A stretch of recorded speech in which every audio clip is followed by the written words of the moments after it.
Why I'm asking. Okay, I'd like to call our special Finance and Audit meeting for April 10th, 2023 to order at 8:30 a.m. We have all members present except for Teresa and Terry. I know Teresa's coming. She was running a little late. Public comments. None, sir. Well, if they wanted to speak, they could. It's all good. Yes, sir. Members, any comments? Okay, we're on to Advanced McHenry County. So welcome everyone for coming to our meeting this morning. Format, just so you know, we'll just go in the order that is presented on the agenda. So that's Cary first, Fox River Grove, Wonder Lake, Huntley, Union, and then Northern Moraine is last. And basically what the format is we allow you to come up, present. The committee decided that everyone should get about 10 minutes to present. So I will, I'll use my stopwatch on my phone to time you, and so everyone's fair.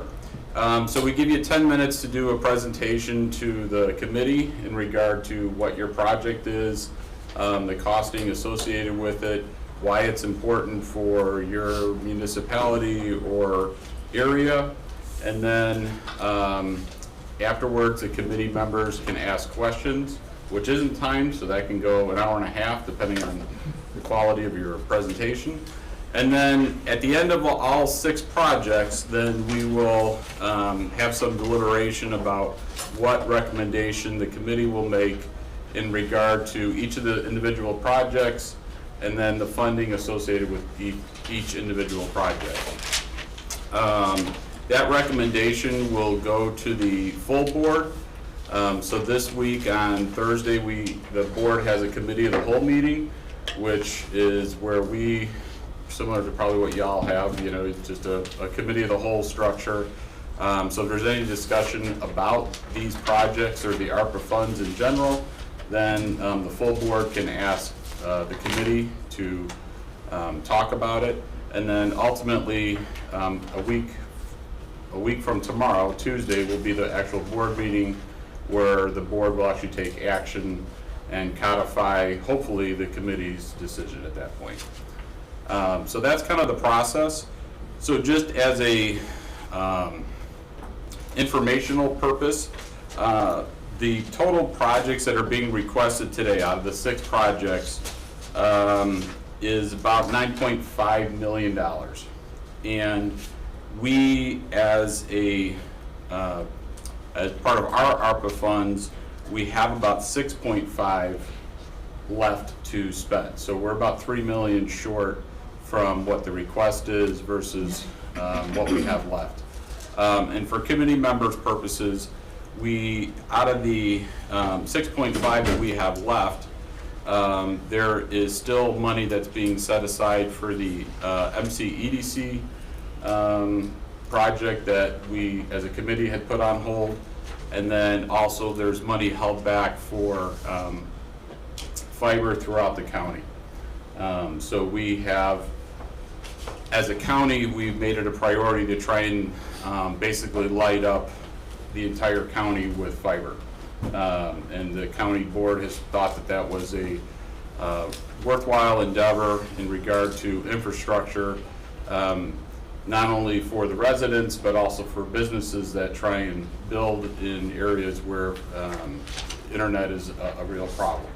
So just for informational purposes, the county has been endeavoring to try and do that. We have partners that are applying for federal funds and state funds for internet, and so until that all shakes out, the county has set aside about $3 million that we anticipate potentially needing in order to do that. Naturally, if that doesn't come to fruition for some reason, then we'll have an extra $3 million that we could utilize. So some of these projects where if we cut your numbers, there may be money left after we get done dealing with the fiber And if so, we can always come back and award extra dollars to these projects based on, what we have left. Does committee members have any questions about any of that? Yes, Larry. Have any of these been reviewed? For instance, in community development housing grant, staff goes over and makes sure that they are proper for what they're going to be used for and the timing, they get the money in time, get it spent in time. Yes. Bronner has gone through the projects and graded them, as you know, and then subsequently has determined that the request will comply with our requirements. Okay, and could we ask the applicants to let us know whether a partial would do it, or if there's some projects that it's all or nothing kind of thing? Well, they're right here, so you can say whatever you'd like to. Well, I can ask each one as they come up, that's fine. Well, no, you can in general, just share your concerns and Okay, then my they can. concerns are, there's gonna be a project or two that it's an all or nothing, you need the whole thing or nothing's gonna get it. If that's the case, if you just let us know, please, because we don't want to, in our deliberations, there's no sense if we're talking less money for this one or more money for that one, it sort of gives us an idea which direction to go with it. That's all. Does everyone understand what he's asking for? Okay. Anything else by committee members? No? All right, well then we will start. Village of Cary is up first.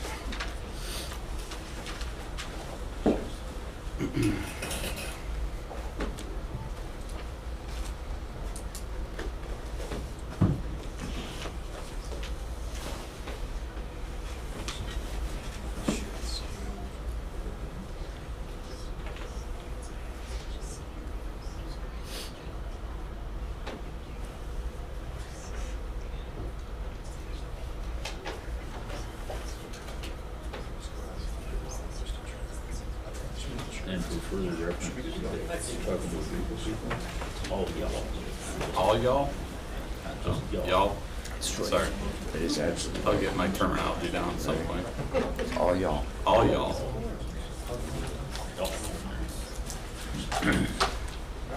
Thank you sure, very much go for ahead. the opportunity to speak. My name is Eric Morimoto. I'm the village administrator for the Village of Cary. And this morning I have with us our project team, our Deputy Director of Public Works, John Stein, and also with us is our Assistant to the Director of Public Works, Tim Messiner. Tim, you're welcome to come up if you want. I'll let them do it. Okay. He is an integral part of the team, though. Thank you. In determining the potential projects that Cary might have available to participate in your program, we wanted to make sure that our project did align well with our strategic priorities. As you can see, a lot of these priorities do align very well with the Advanced McHenry County program. And we also wanted to make sure, given that these are sewer and water related projects, that they also consider the major challenges that the waterworks industry faces in general. So quickly kind of going through some of those challenges. As you know, many of these are revolving around the impacts of climate change, things like drought and flooding, and the concerns particularly with the sustainable drinking water supplies. Water quality concerns are also a major concern nationwide, especially with focuses on the hot button topics of lead, fluorides, and the chemicals known as per- and polyfluoroalkyl substances, or PFAS. And that's a really rough term to say on Monday mornings. And of course, the other challenges are infrastructure maintenance. Many of you have probably heard about the ASC report on infrastructure that was performed nationwide. And in particular for the state of Illinois, there were many, many reports and studies that kind of backed up what we all know, that there are many challenges in maintaining our infrastructure for water and wastewater in particular. Water resiliency is another major concern that's impacted as well by the ability to be able to fund all these water and wastewater projects. Rising costs from the unprecedented inflation and supply chains can continue to impact how we plan and program our projects. So drilling deeper locally and regionally, these are some of the challenges that we're facing here in McHenry County and the Village of Cary in particular. PFAS, like I mentioned, there's going to be some new EPA regulations expected very soon, which are anticipated to be driven to a very, very low level, the lowest level that could probably be detected by science to this point. water system resiliency, like I mentioned before, is a big topic for all water supplies out there. The EPA required that every one of us perform a risk and resiliency assessment recently. Our studies show that some of the recommendations that we should have in our near term are addressing a resiliency issue in the Fox Trail subdivision. That is a subdivision of about 500 homes that is currently served by a single feed along Craig-Ogden Road. So if there were to be a major water main issue at that point, it could result in a temporary shutdown of an entire subdivision as opposed to a minor inconvenience. Our system also has a lack of an emergency interconnect, which in cases of severe drought or well and operational issues, right now we are not able to connect to our neighboring communities to provide a backup source for our water customers. Perceived water quality issues. While we meet and exceed all of our water quality standards, some customers do have higher standards for the issues of taste, water pressure, and hardness, and also with the sensitivity of our shallow wells in particular to chlorides, which is something I know the McHenry County Water Resource Action Plan was highlighting and is a concern and something being monitored for the future. And then fourth, economic development. It's always a priority for all municipalities, and in particular for the Route 31 corridor for both Cary, Algonquin, and Lake in the Hills.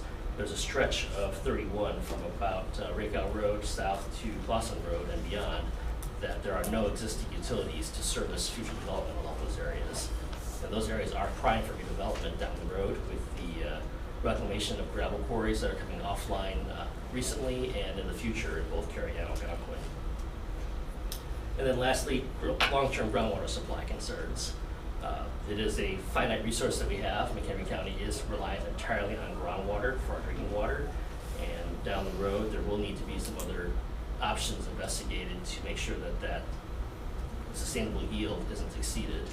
Some communities to the south have already reached that point or past that point. Towns like Joliet, Oswego, Yorkville, they're already making some pretty quick and expensive decisions to bring Lake Michigan water to those towns. So how does that affect Cary?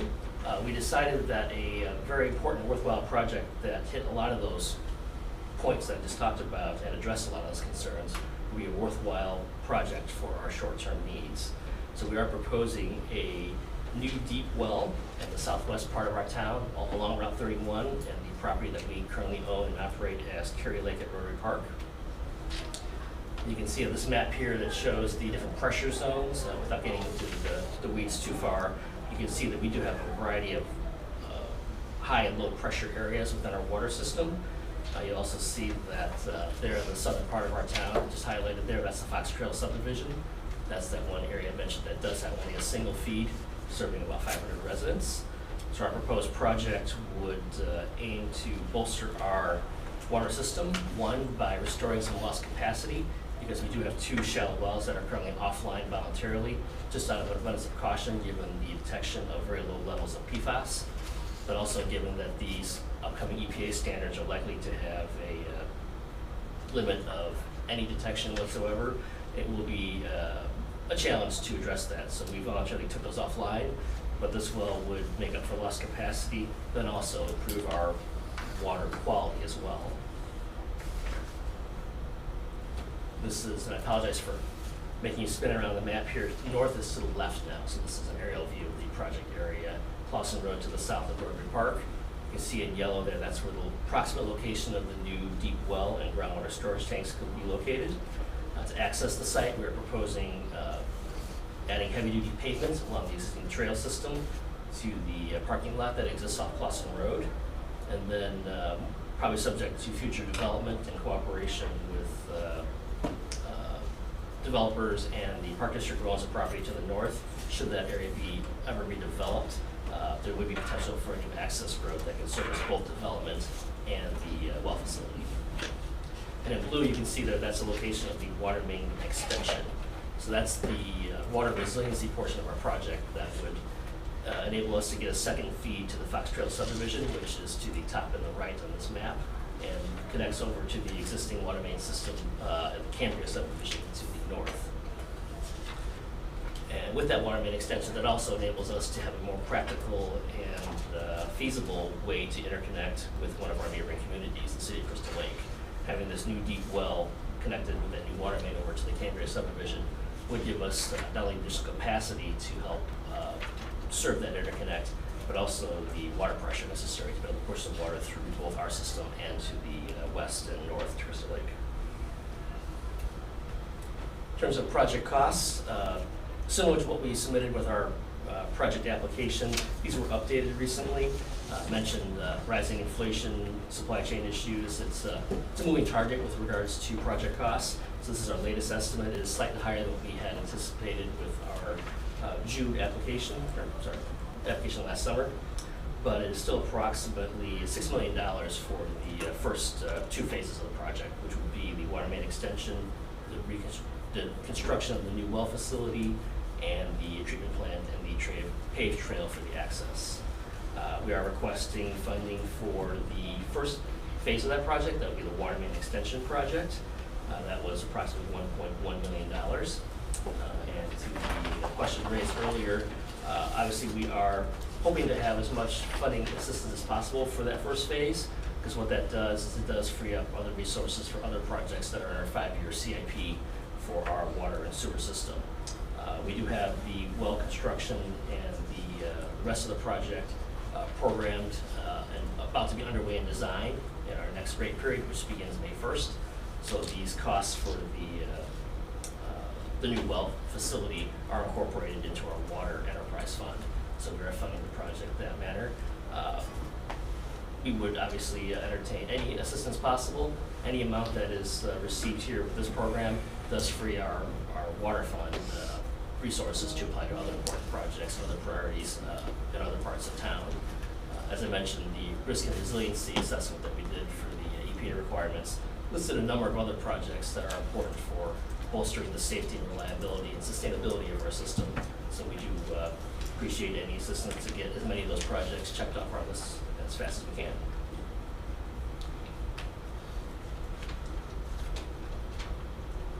So as I mentioned, this project does check a lot of boxes in terms of resiliency, other benefits ranging from economic development to water quality and safety. And with that, our team here is present to answer any questions you might have. Hopefully I beat the 10 minutes. Eric, that was awesome. 10 minutes and 9 seconds. You sound like you were wrapping up, so I wasn't going to. All right, committee members, questions? So, given that this also would be a benefit to Lake in the Hills and Crystal Lake, their buy-in to this project, did that come when they actually need to tie into the well, or are they already in discussions of helping support this project? There's been preliminary discussions regarding the project as a whole, more in terms of the need to be able to bring utilities to the corridor. Last year, through the help and assistance of CMAP in McHenry County, we actually did a sub-area study, a sub-area planning study for the corridor, participation with Algonquin. So that study itself noted the need to bring utilities, and obviously it did look at the bigger picture. It did show that it was not practical from a distance and cost perspective to get water and sewer from the existing facilities in Lake in the Hills or Algonquin. So this was targeted, the spot was targeted for that very purpose, for bringing more development to that corridor in the future. But they're not doing any assistance with the program right now? No. No. But they might in the future if they have to tie in? Exactly, and depending on the extent of what future development brings to the non-carry side, obviously that will determine what other assistance and what other participation is needed. But like any agency or water supply, as new customers come online, they're obviously going to have tap-on fees and making sure that any off-site improvements that might be needed to make sure we can accommodate their needs will be looked at on a development by development, case-by-case basis. Anything else? Brian? Eric, the first question I have is that this is predominantly right now looking for a residential support, correct? Residential right now. In terms of benefits? Yes.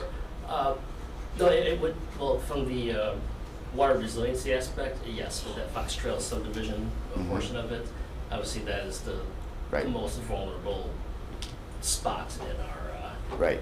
in our network. And- But the development with the water capacity that could be brought to Route 31, that could be residential, it could be mixed use, or whatever might be needed. Okay, well, that's the second half of the question, but I want to go back. The number of actual individuals in that development right now, or that area subdivision, is how many? How many individuals? About 500 homes in the Fox Trail subdivision, but the water quality aspect of it, that would actually be village-wide because the water system is interconnected. So that would serve all 18,000 residents through the village. And also the capacity itself, right now, we are down those 2 shallow wells that are the red dots there. John, I don't know how many, what percentage of our total output those 2 wells comprised of, but it is a decent amount of support that the whole village would need to maintain for serving customers and for fire flow protection as well. The next part of that question then is, it's kind of an unfair question to be asking, but as you look forward to the future development of this area, then what do you believe is going to be the benefit in terms of numbers of businesses, numbers of additional residents, et cetera?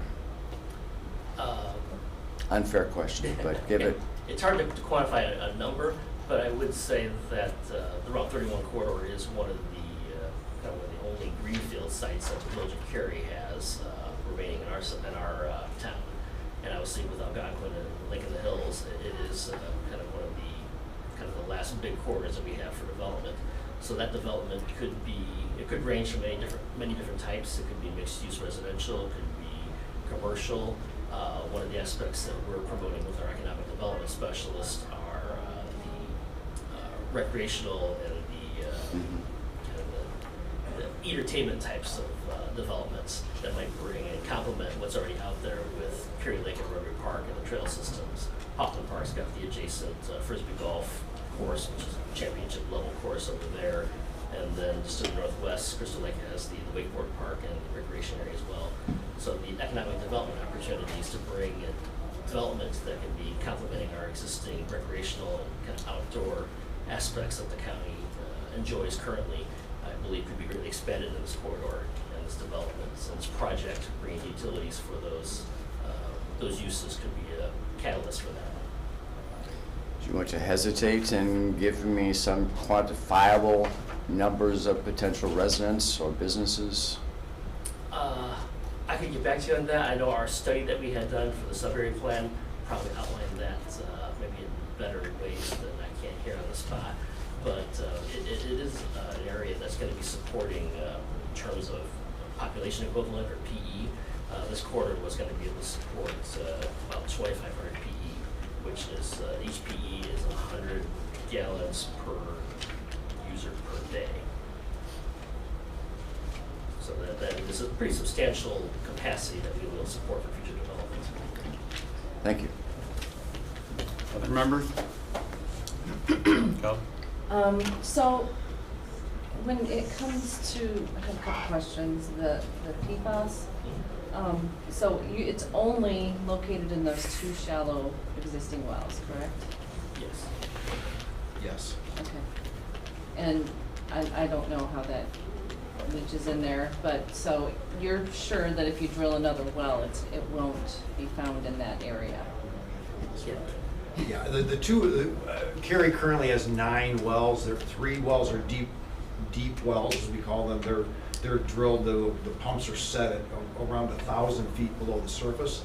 The others are shallows. Those 2 wells are shallow wells, and they're pull drawing water from only about 110 feet below the surface in the area in question. And the current levels of PFAS are a little bit above that. We think the federal and the state, Illinois has already said 2 parts per trillion, but most of the studies, there's no level that's safe for human consumption.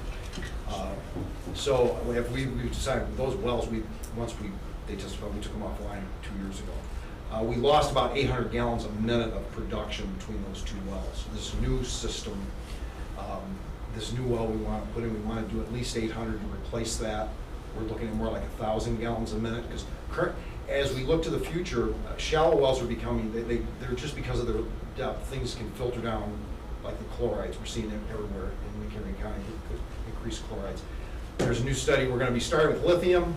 That's this year, they're gonna start studying everything for lithium to the part, when you start talking parts per trillion. We won't know the results of that till probably next year, so.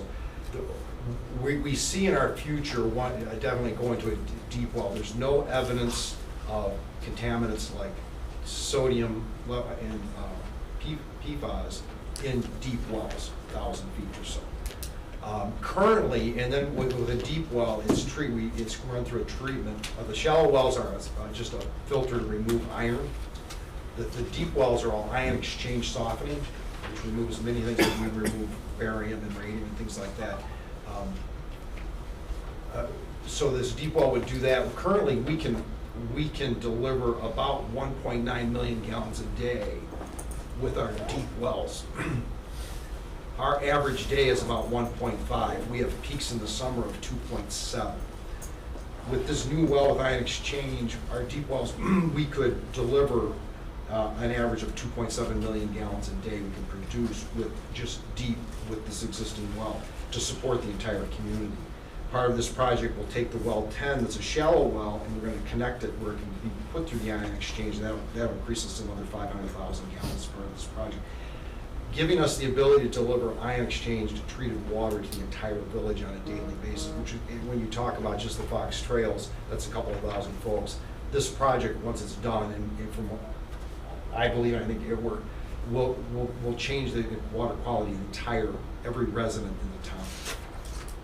And if something happens with the shallow wells down the road with chlorides or other issues, we're a step ahead of being able to make sure that our needs are met sustainably. We'd be able to support the minimum requirements for our system as we decide, are we going to do deeper, abandon the shallow wells and build more deep wells with ion exchange. Okay, so, thank you for that explanation. Just wondering if you had submitted any grants to the EPA or the IEPA, since this is a pollution issue. Yes, that will be something we look at down the road. We have an immediate need, so we're not going to rely upon it. Obviously, make sure that this need is met one way or another. But like we said, doing this does potentially take away from other needs that we have in our 5-year CIP as well. So the assistance here and other grants that moving forward will enable us to make sure we meet other project requirements as well. Okay. And, I do have one other question. Well, do you see building this well, is it going to affect the customers in any way for cost? In terms of cost, and actually at this point, it does require obviously to be built into our 5-year rate period. So that's every 5 years we do a study to determine what rates are necessary to sustain our operations and our future capital needs. So that was just approved recently and goes into effect on May 1. So we actually do have approximately 5.8% increase for the next year. That does account not just the project, but the other needs as well. Okay, thank you. There, if I may, there is a cost for some of our areas of town, like the northern section, we deliver softened water that's at grains of hardness somewhere around between 3 and 5 grains of hardness. Now, softened water to me, I tell people it's like taste. Some people like salty, some people like sweet. Some people like their water so soft when they're done showering they feel slippery. Others don't like that. It's kind of a thing, but it's a personal preference. But there are areas of town that are currently fed by basically shallow well water that the iron's removed, but it still has a hardness somewhere between in the upper teens to maybe upper 20s. And they have water softeners in their home. This project moving forward, I would be telling people, that you may not need that water softener anymore. If you want it softer than what we can deliver, that 5 grains or so. So that's going to be, if you don't have to run that anymore, and I have many resident people that move into our Foxford subdivision that's all softened, and they came from something. I don't have a water softener anymore. How do you like water? It's great. So that is kind of a behind the scenes cost, and it would be a reduction, I would believe, for our residents on the water softener in cost for the home. Thank you. Carolyn? You had mentioned, and it might be in here, I'm sorry if I'm asking you to repeat something. You said the federal level is 2 parts per trillion for PFAS? Or did- That, they still haven't made a final determination. Illinois is already, the 2 parts per trillion is the least they can detect with current equipment. Okay. But studies have shown that PFAS are there, as this is, this came up, I think our 2 wells tested a couple of years ago. Now, they're saying no level, but the 2 parts per trillion, so that's what Illinois has already indicated, because the federal can give a level, but then the states can go lower, or they can't go higher. But from the I think in an article I was reading last month, they're indicating that they're gonna set it at, they said 4, but, parts per trillion for the feds, but I think that they actually can end up on 2, but the state of Illinois has already kind of winked at everybody saying it's gonna be 2 in Illinois. And we're fortunate that our levels are nowhere near some of the ones that were triggering a lot of this concern across the nation. These areas that were nearby runways where the firefighters would use special foam to put the fire out. Those were very, very high concentrations of PFAS. Factories where the chemical was produced, it was used in making Teflon and other water-resistant coatings for fabrics, Scotch-Guard, Teflon, things like that. Scotch-Guard, Gore-Tex. We don't have that. There was an adjacent manufacturer used near this well, way back in the early 1900s, mid-1900s. So that may have contributed to it, but nevertheless, we took it offline, just out of caution, even though we aren't that far off from what these limits are likely to be set at. But given what John mentioned, that these levels are likely to be very, very low, given the way the EPA is projecting, we're certain that we're going to need to keep this well offline. All the costs that we looked at with our infrastructure assessment to see, well, can we retrofit those wells to remove the PFAS? Those costs to do that were almost as expensive as the new well project, especially since we don't need to purchase land for this project. And then those processes aren't actually guaranteed to remove it to the level we need to. So in this case, going with an all-new well ensures that the money is spent once and done correctly, as opposed to a bit of a gamble. So 2 parts per trillion is the least amount that they can detect. So like if it went to 1 part, they wouldn't be able to detect that, is what you're saying to me. The federal is 4. And I get that in the end, they may say none, and that's where we're headed. I'm just asking There was a because- recent article that the feds were saying their limit was going to be, federal EPA was going to go with 4 parts per trillion. Right, and Illinois is probably looking at 2. Yes. And we recognize that these are forever chemicals, so, getting to the 0 is good. So you took the well offline. How much did you detect? I believe, I don't, their wells 8 and 9, they go to 1 treatment facility, they're shallow wells, they're about 600 feet apart. I don't remember, one of them I believe was like a 5.8 part per trillion, and the other one was a 6.3, Oh, there you go. something like along those lines. So we're still hovering around or above the projected levels that Okay. we set at. And thank you, that wasn't. Then the question, okay, then further, are you saying that there is a way that there might be an opportunity going forward, not necessarily in this project, but, because this is gonna be a problem for a lot of people, a lot of communities. So is there a way to actually filter that out from the shallow wells? And you said that equipment was more expensive than it would take to drop a new well, but is that capability in our future? It's not certain. That's why we had our consultant look at what were the options. There is some talk amongst the water and wastewater engineers that actually ion exchange might be a way to Ion reduce that load. Okay. But it's been a might at this point. It's not certain that it'll remove all of it. It may remove some of it. And there's that gamble that we mentioned that we're looking for if we're going to make this investment, whether it's with grant money or with our own enterprise fund dollars. We want to make sure that we commit those resources thoughtfully and effectively. So if it's a might to remove it to the level to throw $1 million or $2 million at that effort, when maybe $3 billion or $4 million will kind of finish it off with a new well, that's that balance of thought that we making this arrival, that this is the recommended project. Okay.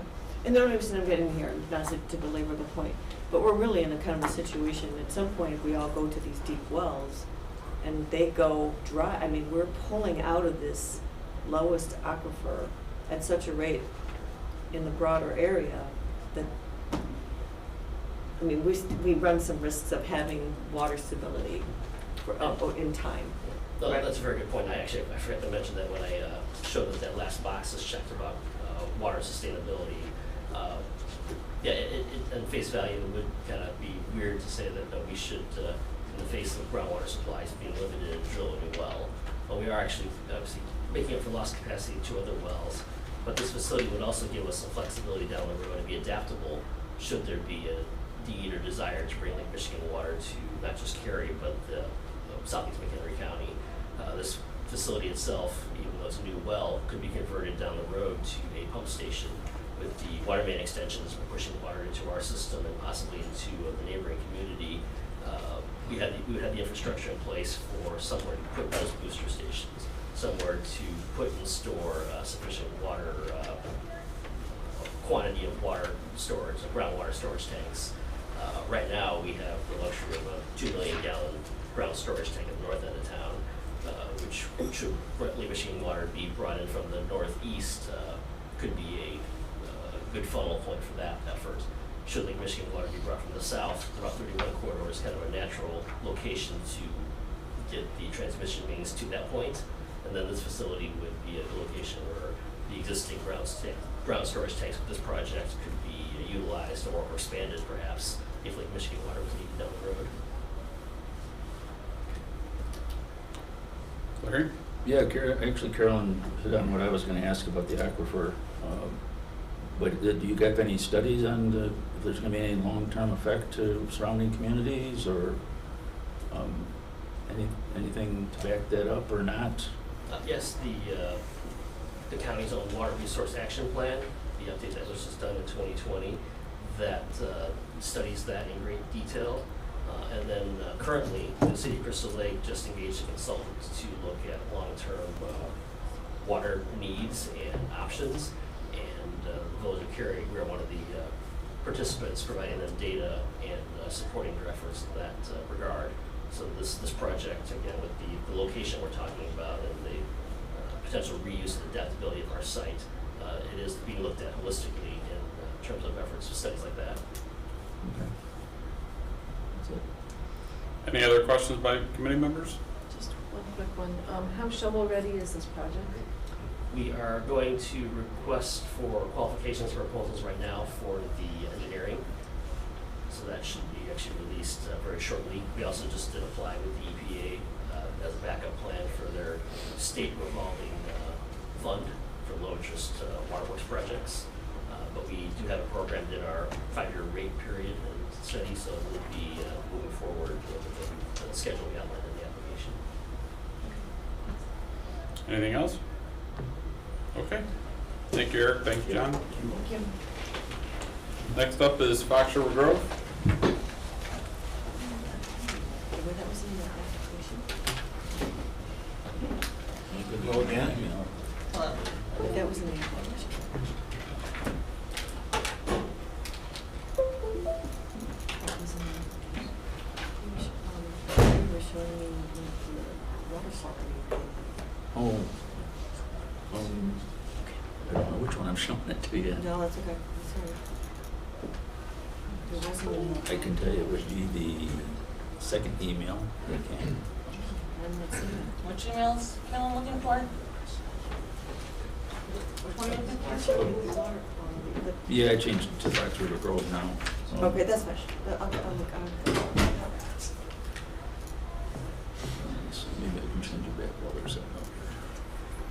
It's just weird. It is not coming. Submission form. Unless there was something else. This is that one in the submission form, and it's the second to last page. Okay. Yeah, that's page 8. Okay, all right, thank you. I'd probably get started for the sake of time. whatever you want to do. All right. Okay, well, my name's Derek Soderholm, Village Administrator with Village of Fox River Grove, and here today to present our project for the Advanced McHenry County. And we are seeking $1 million of assistance for this $1.6 million project. It is for a replacement of a component within our wastewater treatment plant, which is located on the southwest portion of the village. This discharge from this plant goes directly into the Fox River. It is a plant that's a 1.2 million gallon per day capacity. We run at about probably in the 800 to 900,000 gallons per day currently, so there's still capacity within the plant. It is a rotating biological contactor RBC plant, as opposed to they're common further south. They're not as common in these parts, or as you move north because of the cold weather. It's more difficult for these plants to operate in colder weather and remove the ammonia nitrogen. A lot of plants around here use oxidation ditches, big areas where the biological bacteria components can work and remove the ammonia nitrogen from the water. Well, in Fox River Grove, we have a very small footprint that we're working with, and so that's why we have RBCs. Now, having said that, bring up my next slide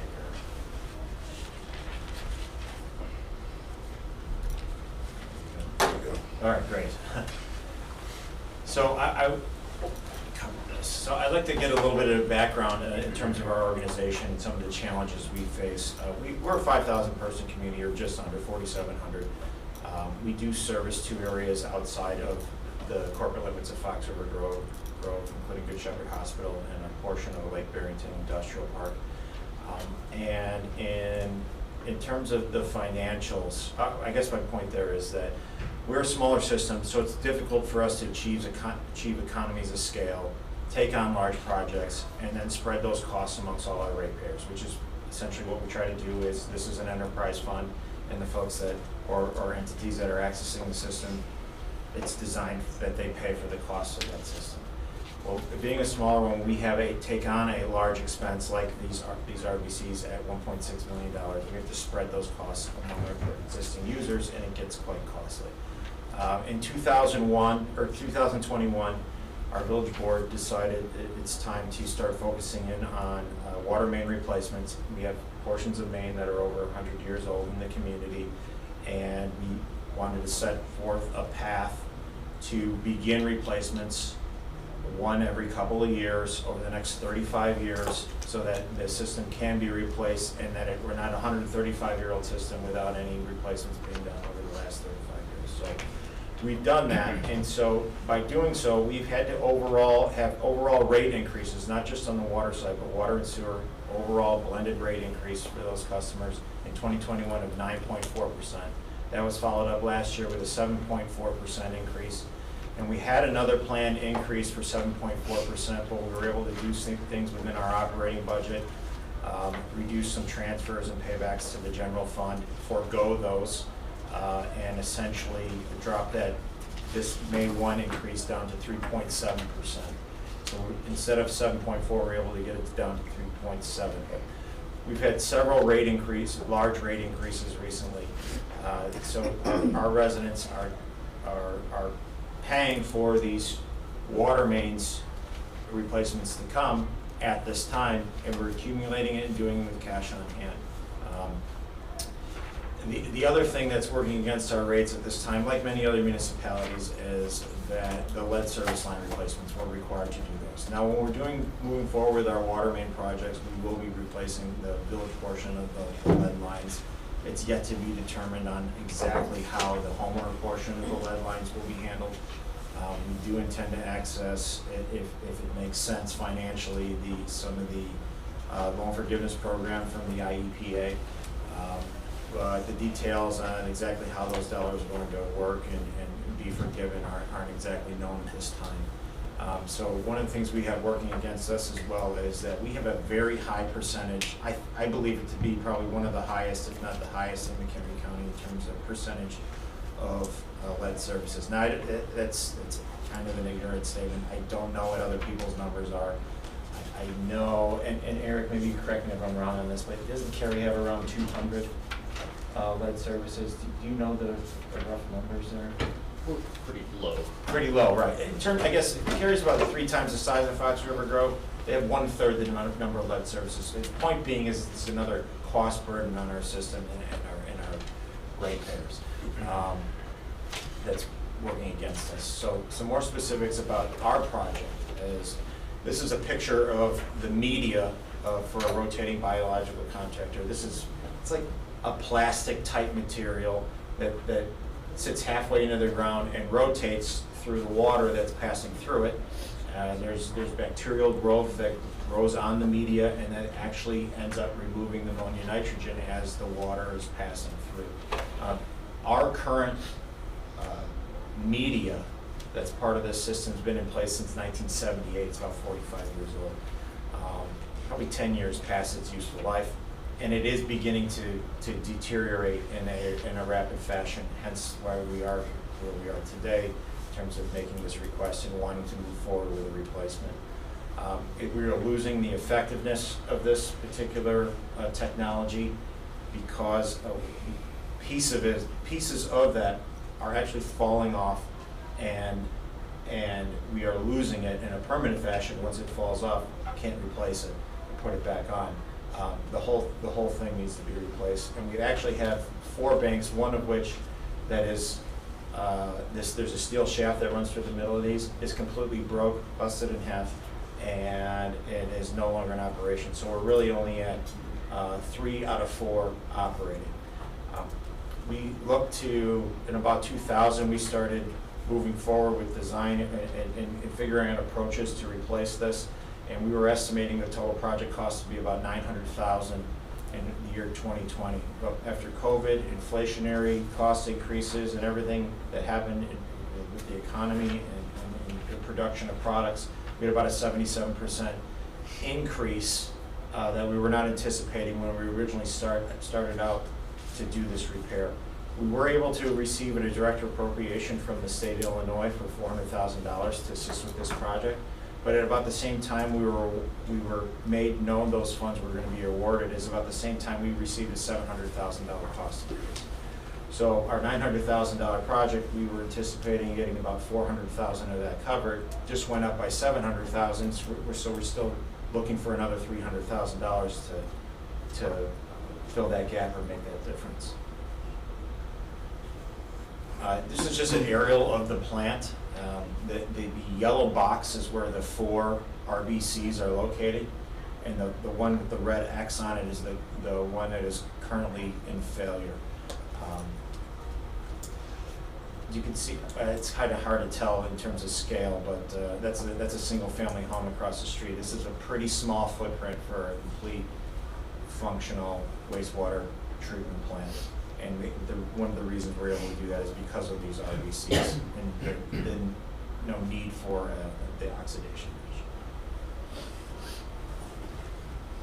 So the area benefit here, it serves Village of Fox River Grove. There's 1,600 sewer service lines. 300 of those are within a low to moderate income census tract.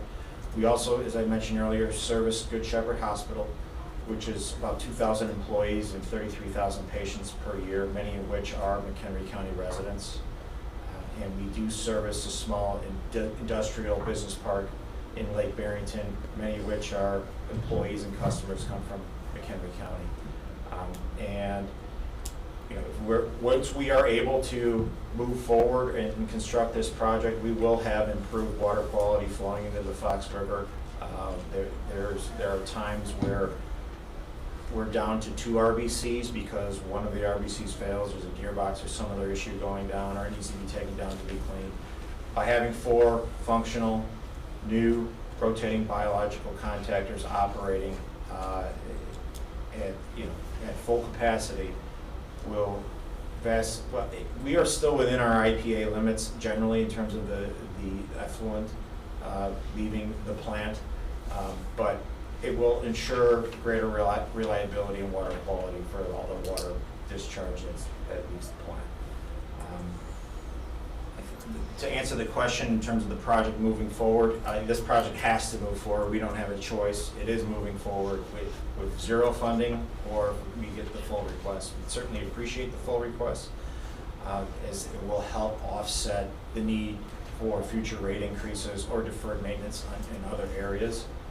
We had to do that because this is a high-ticket item on our capital budget for being such a small system, but the project will move forward. It's already bid, the bid's been awarded, and we're in the process of the folks that make the media are going through their design of it. There's a specific spec they need to make for each one, which will be reviewed by the engineers, but it's in the ordering process is underway. They haven't started making it just yet, but it's about to be ordered, and construction will occur in 2 phases. Once we'll do the one channel of the 2 channels on the RBC, so 2 out of the 4 we're targeting November, and then we will target the other half in the spring. We need a little bit of time once the replacement's done for the growth to occur in the media, and the construction process is about 6 to 8 weeks for each one. Eric, you're at your 10 minutes. Okay. I was about done. Okay. All right, thank you. Oh, that flew by. Committee members? Brian? So let me understand the accounting here, Derek. The total project is 1.61 million, is that correct? Yes, You have 400,000 coming from the state? that's correct. Dedicated, correct? So it's 1.21 million. That's remaining, yes. Why did you not ask for the 1.21 million? Are you just trying to be a nice, friendly That's player? correct. Absolutely. We are putting, have some skin in the game, yes. And your population again is 4,700 right now? How many 702, yeah. How many households? I want to say about 1,800. Thank you. Not everyone is on the water and sewer system. We have some just water, some just sewer, and some not on it at all. Thank you. Terry? I see there's, it looks like about 200 people, or 200 beneficiaries to Lake County. Have you approached Lake County for any financial assistance? Not on this project, no. Is it intended? Would you, or not in? We wouldn't be opposed to it. I would see that they view that as, it's a very small amount of residents Okay. relative to the ask. We are working with Lake County on a separate matter on a stormwater management grant, which is, they might have switched up how they're funding it, but it was originally similar funding, or it came through the ARPA funds to the county over there, where a portion of the project is in Lake County, and the other portion of the stormwater, the vast majority of the stormwater project is in McHenry County, but it is water that flows from Lake County into McHenry County and ultimately into the Fox River. So we are working with them in a grant, for a stormwater grant in that respect, but nothing in relation to this. Teresa? So this was a known need for the last 10, 15 years, right? A known need, well, we do a 20-year major asset replacement program where we project out everything. Right. And these were on it. And we were hopeful, Yeah. and they were operating adequately, but in the last few years, or leading up to the decision, is we need to move this up in our schedule and replace it now. That's what occurred. I mean, we had it out, I think, scheduled for 28 or 29, or maybe even 2030. I haven't looked at the numbers in a long time, but we did move it up. But we just knew it wasn't gonna make it that long, and that we had to move it up in our schedule. So I'm just doing the numbers. So Yes. it was put in 78. It has a 40-year lifespan when presumed in 78. So in 2018, it should have been replaced, That was- right? Wow. It was put in 78. They say the life cycle on this technology is 30 years. We've made it last and last and last. Right, which is more to my point. Right, What, yeah. what was the village's plan Mhm. if COVID hadn't hit and we didn't get ARPA funds? Well, the plan would have been to fund it through ratepayers. That's the only way to do it. But those- Higher rates. But the village, and I realize you haven't been in the village for 40 years, you only been there like 9, maybe, right? What was the village's plan to replace this when presumably the village should have known 10 years ago that they needed to get ready to change this? 10 So years ago. can you speak, 10 years, what would they have 10 years done ago, now? there was no major asset plan in place. It didn't exist. So I guess there were no plans in place or schedules or anything like that. That's something that has happened over the last 10 years, where we began to put in these tools and planning Yeah. tools and capital improvement planning, all those things. Those are relatively recent additions to the village, given its long history. I mean, I have a vested interest in this project, so I'm not even sure I should vote on this project. But in general, We all have a vested interest, it's water for our whole county, True. so I mean. But like, I mean, in general, I'm kind of disturbed that any town, and I shouldn't maybe refer to my own town, but I'll do it, that they didn't have a plan when they knew this was gonna come. Like, this should have been something 10 years ago, the town should have been thinking about, we need to replace these RVCs. Okay, but I don't know that Derek should get bitched No, he's at not. because of what's Right, going no, I on was in just your wondering, town. the plan, he did not, historically, before your time, there was no plan.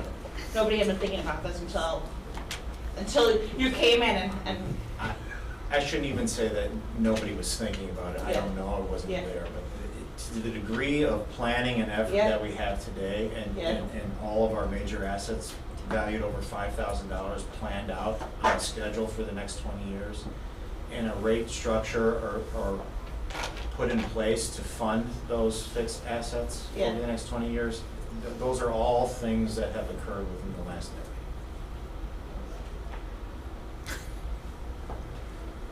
Okay, Brian, Derek, do you have any grant applications out for this project, or are you planning on putting additional grant applications in for this project?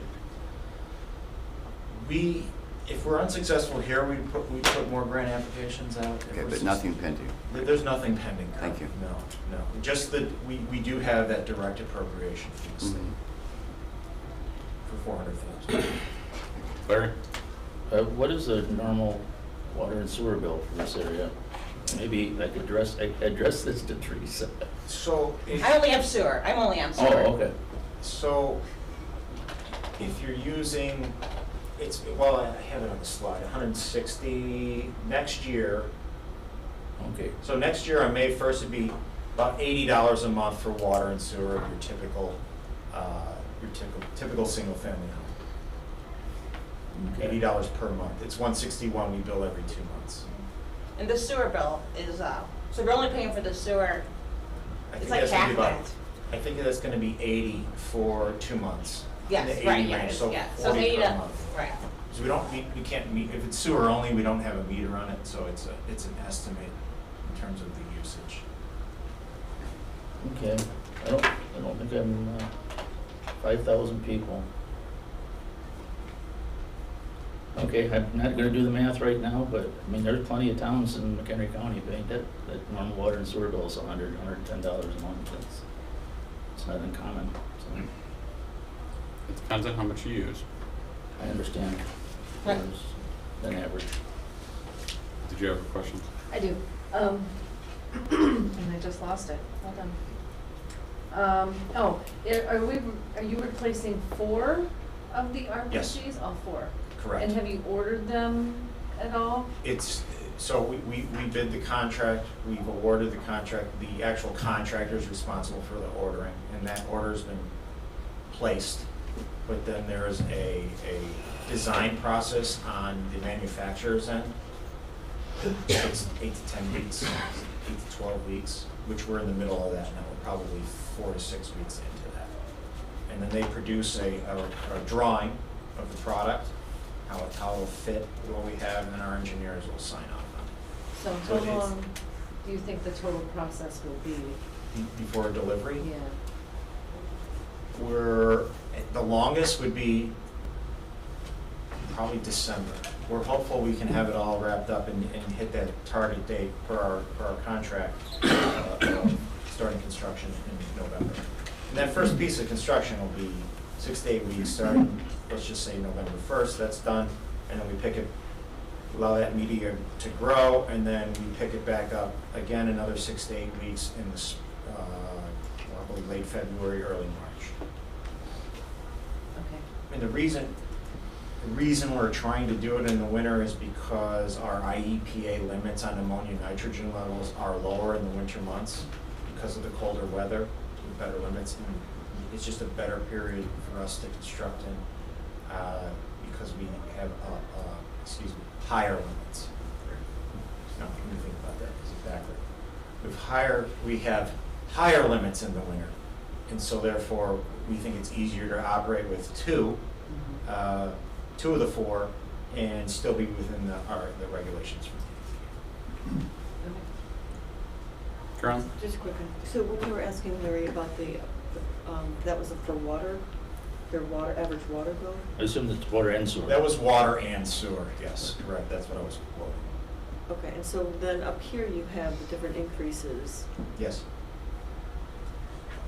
So the average bill is 132 to 161? I guess what we're saying there is, in prior to 2021, before we did all these increases, it was 132 per bill cycle. And by May 1st of this year, over the last 3 years, it will have risen another $31. So over that 3-year period, it's up that amount. So basically, if you took 132 and applied 9.4%, 7.4%, 3.7%, gets you up to 160.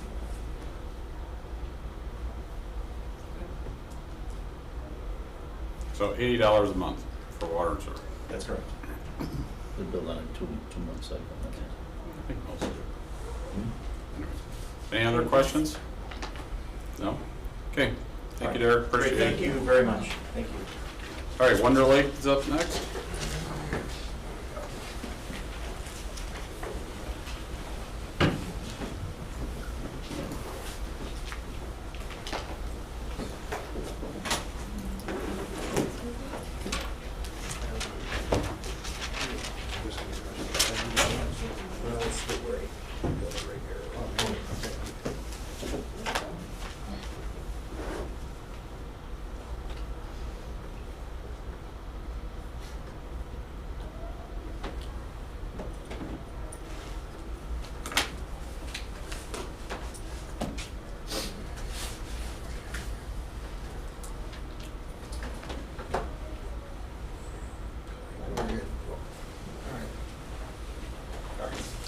Good morning. My name's William Beeth. I'm the village administrator for the Village of Wonder Lake. We have Tony Toth, the village president, and we have Dan Dykus, who's the president-elect. So they will field questions as needed. This is the Hancock Drive water project for the Village of Wonder Lake. And the reason that we are presenting this is because we have public health issues with septic failures in the village. We have environmental concerns with fecal material in Wonder Lake that affects downstream communities. And we have an economic development component of this project, which has 45 businesses along Hancock Drive, which many of them are closed because their septics are failing. When this is installed, there'll be 125 new jobs immediately for that area. This is a map of the project area so that you can see this is the water plant that the village has built already for $20 million. It goes past the Harrison School, which is currently on septic, and then it runs down McCollum Lake Road to Hancock, terminating with a lift station at the lake for that business district. In 2008, the village identified in their comprehensive plan that there was this economic development issue and there was a septic issue on the east side of the lake. With that identified, they worked with the stormwater development, brought that into the village, and arranged to get the entire wastewater treatment plant built. What we're asking is that this project will put in 2 sewer lines, a high power, a high pressure return from a lift station, and a collector, which will form the backbone of an expanded sewer system for the entire east side of the lake. 2,200 dwelling units in total. Most of them in unincorporated McHenry County and not within the village limits.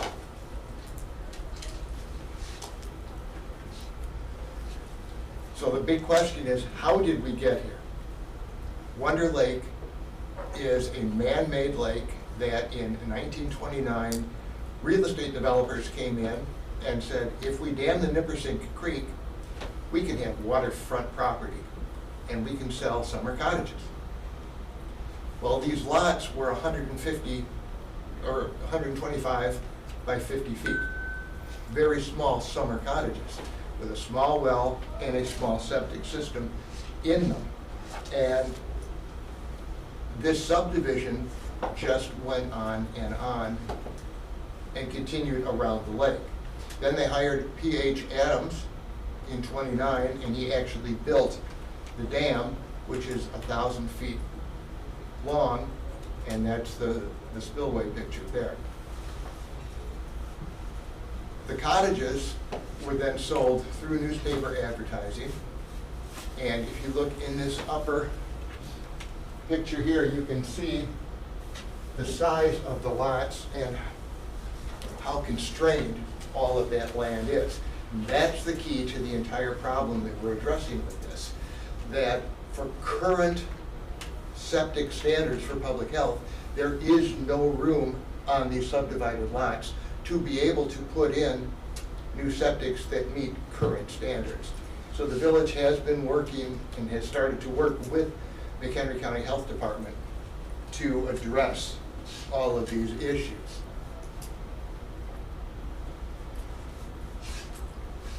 Guided by these septic constraints, you can see that we have had septic overflow. And those are literally pictures of the fecal material running out of that yard, going across the street, and it winds up in the lake. And the new construction that has occurred since the 1930s is still in the original 50 by, the 50-foot wide lots, and that septic overflow finds its way into the lake. Concurrent with that, we are finding homes and businesses with failed septic fields under parking lots, septic tanks with decks built over them, septic tanks, septic fields with garage and driveway on top of them as well. So the water quality standards taken by the McHenry County Health Department are listed here, and it's 608 violations of water quality since 2008 on public beaches.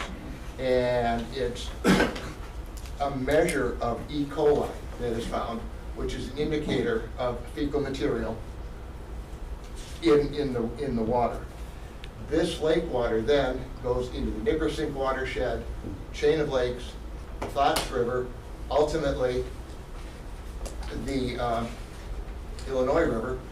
And if we're listening to the other communities that are asking about wells and everything, at some point, what other communities are going to start to draw water from the Fox River and with this fecal contaminant in it?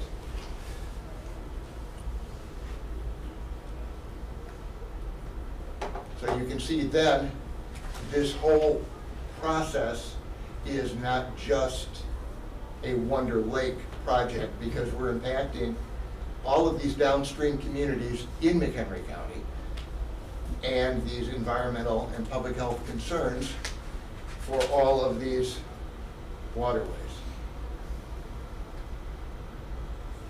The Hancock Drive Business District, pictured here, has been the subject of numerous newspaper articles.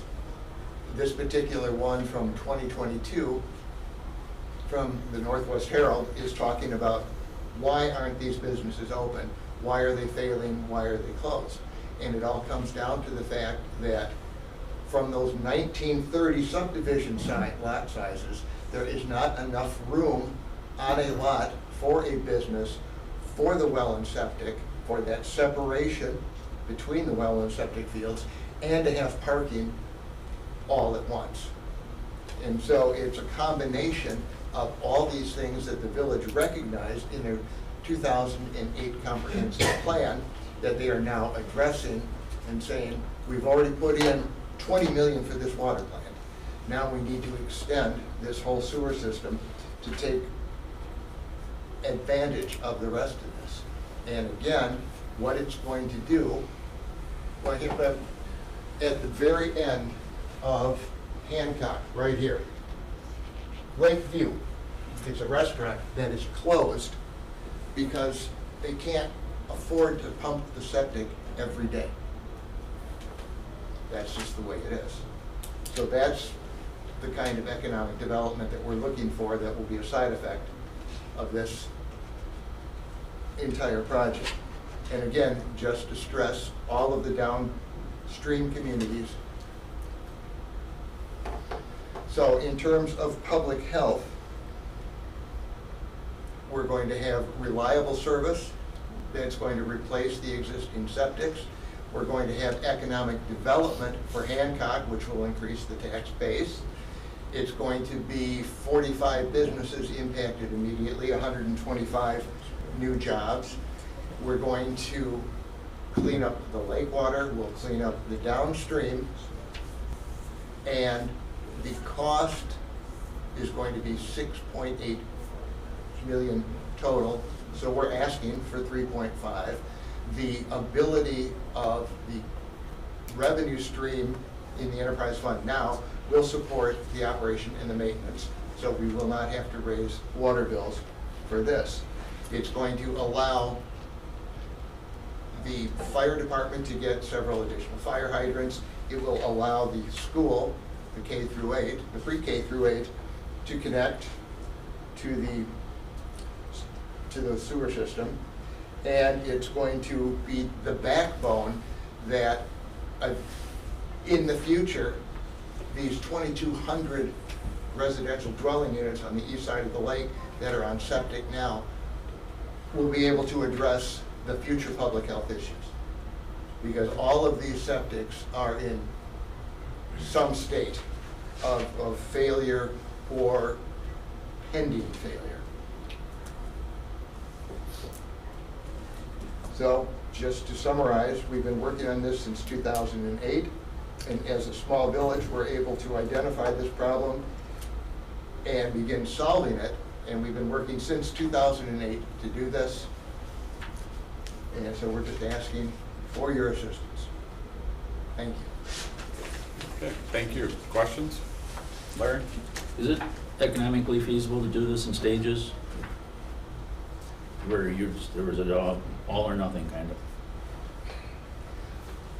What we're doing is we have multiple asks out there. We have an EPA loan pending that was just applied for. We have the EcoCat, everything else is done for that.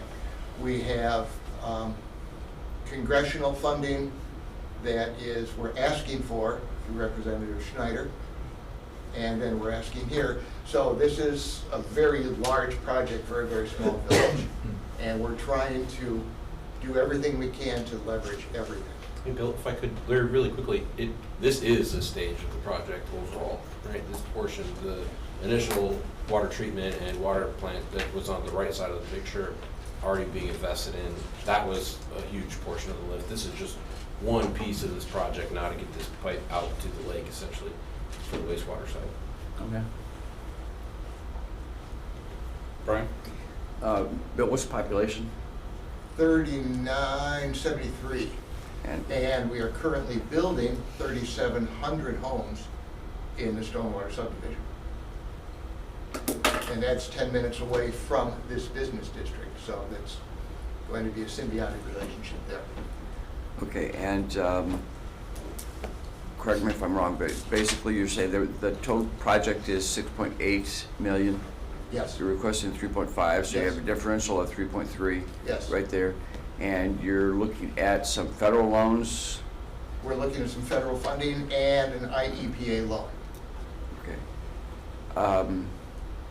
So when would you be able to start this project, or has it already commenced? We have already commenced the engineering so that we have the engineer's probable cost. And we have the EchoCat and a lot of the IEPA clearances for this already. So it's currently in motion. Okay, so if you were to get all of this request, Mhm. 3.5 million, you're going to be able to start Later this year, later this year. yes. If you get 2 million, when are you going to be able to start? Later this year. Okay.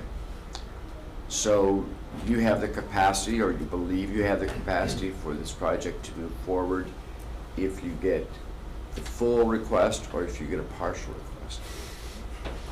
Depending on how much the partial is, but yes, because this is an identified issue not only for the village, but for the Right. the rest of McHenry County too. Thank you. Tracy? So, how do you come up with funding for the rest of this you don't have the money, right? You have to do loans and get the grant and stuff? That's correct. And any money that you don't have will help you made up with rate increases then to your residents? That could be, or we could start to build, try to stage the build in phases. But And you were just saying you're building even more into Wonderland, so some of this is because it was overbuilt, you know, whatever many years ago, not Yeah. currently, but overbuilt before. So Yes. that's some of that. And there's still more building going on. How is that additional building impacting the issue? the additional building is not impacting the issue for the lake and the problem that we determined, because they are all being serviced by the new $20 million wastewater treatment plant. But it was designed for the capacity to expand and take this additional element in, which we identified in the 2008 comprehensive plan. So we've been planning since then for this eventuality. And then, so building up to this moment, hasn't been any rate increases for Wonder Lake. There has been or there hasn't been rate increases? There's always greater increases for water and sewer because it costs more to maintain it, so we have it tied to the CPI. But to color the whole thing in a more of an umbrella type of look at this, is Wonder Lake has been a bedroom community forever. And it started out as just being a place for weekend getaways. So people started to buy these homes because they were inexpensive to live in there year-round, so then therefore, some of them didn't have the capacity to be able to have people and large families in it year-round. So what we had always talked about when we're talking about developments is to look at the developments to be able to not just be another part of Wonder Lake, but actually be all of Wonder Lake. So when we did the development with Stonewater, we asked them to help us to be able to solve the problem of our sewer and water issues.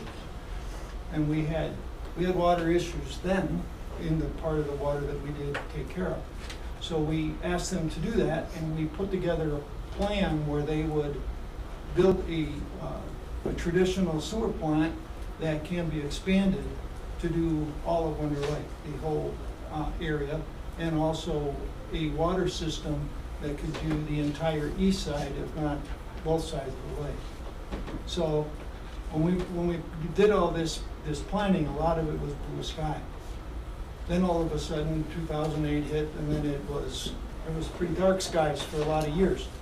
Well, right now, things have opened up a little bit, so we have a sewer plant that is functional. We got that up and going and running last year. It's expandable, but it also has capacity at this time to do the the Hancock Drive project. So what we're looking at is, okay, how do we get this project done? Well, first you have to have the idea that this is what you want to do and why. And we projected that here tonight, or today, as to what we wanted to do. And what we want to do is we want to be able to have a downtown. We want to have a place for the people and the residents to go to. But at the same time, this can't be a little project, because we want to be able to expand on that project and going into the future, so that this lift station and system can be expanded on going into the future going on. So that's why this made so much sense to run the water and sewer right down Hancock, get a lift station down there that's big enough or can be expanded to be able to go the entire east side, plus get the businesses started and going down in the village of Wonder Lake. The sewer system that was put in at the very beginning had been negotiated with the developer. And obviously people in here probably know about developers. They don't want to spend any money where they don't have to. But we were able to get them to spend the money to be able to increase this, because they understood that if Wonder Lake did better, so did their sales. So those are the types of things that we've been working with them. So they're talking about the next phase at this time already, and we want to expand that next phase to be able to have the extra percentage of ability to be able to take on even more. So after this project is completed, we can start talking about how do we get the rest of the east side going. But with that, we also talk about incorporated, unincorporated. When people start seeing the benefits of being in the village of Wonder Lake, that's when they incorporate. And this is an important part of the village doing something that is very positive for its people, even though they don't even know it. And then suddenly they will start seeing that being in the village is not necessarily all that bad. They can get better water, they can get better sewer, and better quality of life. And that's where we're going with this. So it is the very first step. It is why we put the sewer plant in at the beginning and negotiated with them. So this is, there's a lot of investment that the village has taken for the benefit of everyone in the village. So this is just a opportunity for this to happen. And it was a pipe dream when I started as president in 2004, and now it looks like it could happen, which would be wonderful. Brian? Tony, several questions here. Have you all tried to approach this through regulation in a way, for example, the property owners that have septics that are still working, do you have a demanded requirement for an inspection or a pumping every year, or do you regulate anything like that? The health department has to do that. Also, a lot of the septics you're talking about are unincorporated, so we have no jurisdiction at all. Okay. So this is kind of like fix a problem that's throughout, but the first step is to get it right the first time. So if you put together a system that just takes care of Hancock Drive, for instance, and we don't have it at a capacity that it can help the entire east side, that would just mean that it would have to be changed again later on. So our goal here is to look at it the same way we did with the sewer plant when we put the sewer plant in to start with, which is it's expandable and it has extra capacity, so that if we want to do something more, we're not spending a whole bunch of money reconfiguring something so that it can now take on the next level. So we're looking in terms of big as opposed to in terms of little.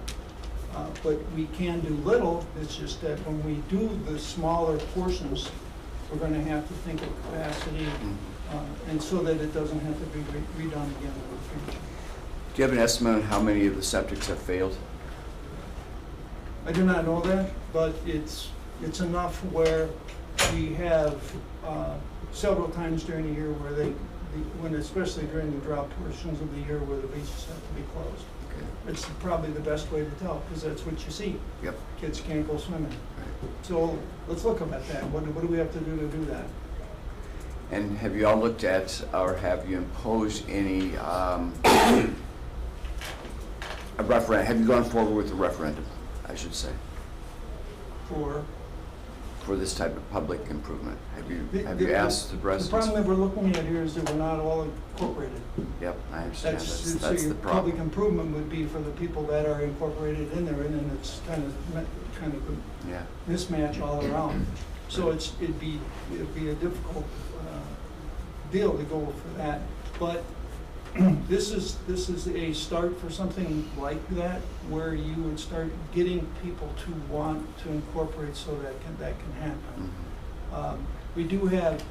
We have 100%, well, not 100%, but we have probably a higher than 50%, probably more 60 to 70% approval of the whole Hancock project. This is all going to cost. This is not, once we get this system in, it's going to cost the businesses again in order to hook up and be able to go forward. But that's part of the benefit of having it and being able to increase their property values and also be able to get the businesses started. So again, this has been a long-term plan. This has been something that happened back in the 90s already, where, okay, what is probably the number one thing that you could fix in Wonder Lake? And the number one thing to fix in Wonder Lake is the sewer.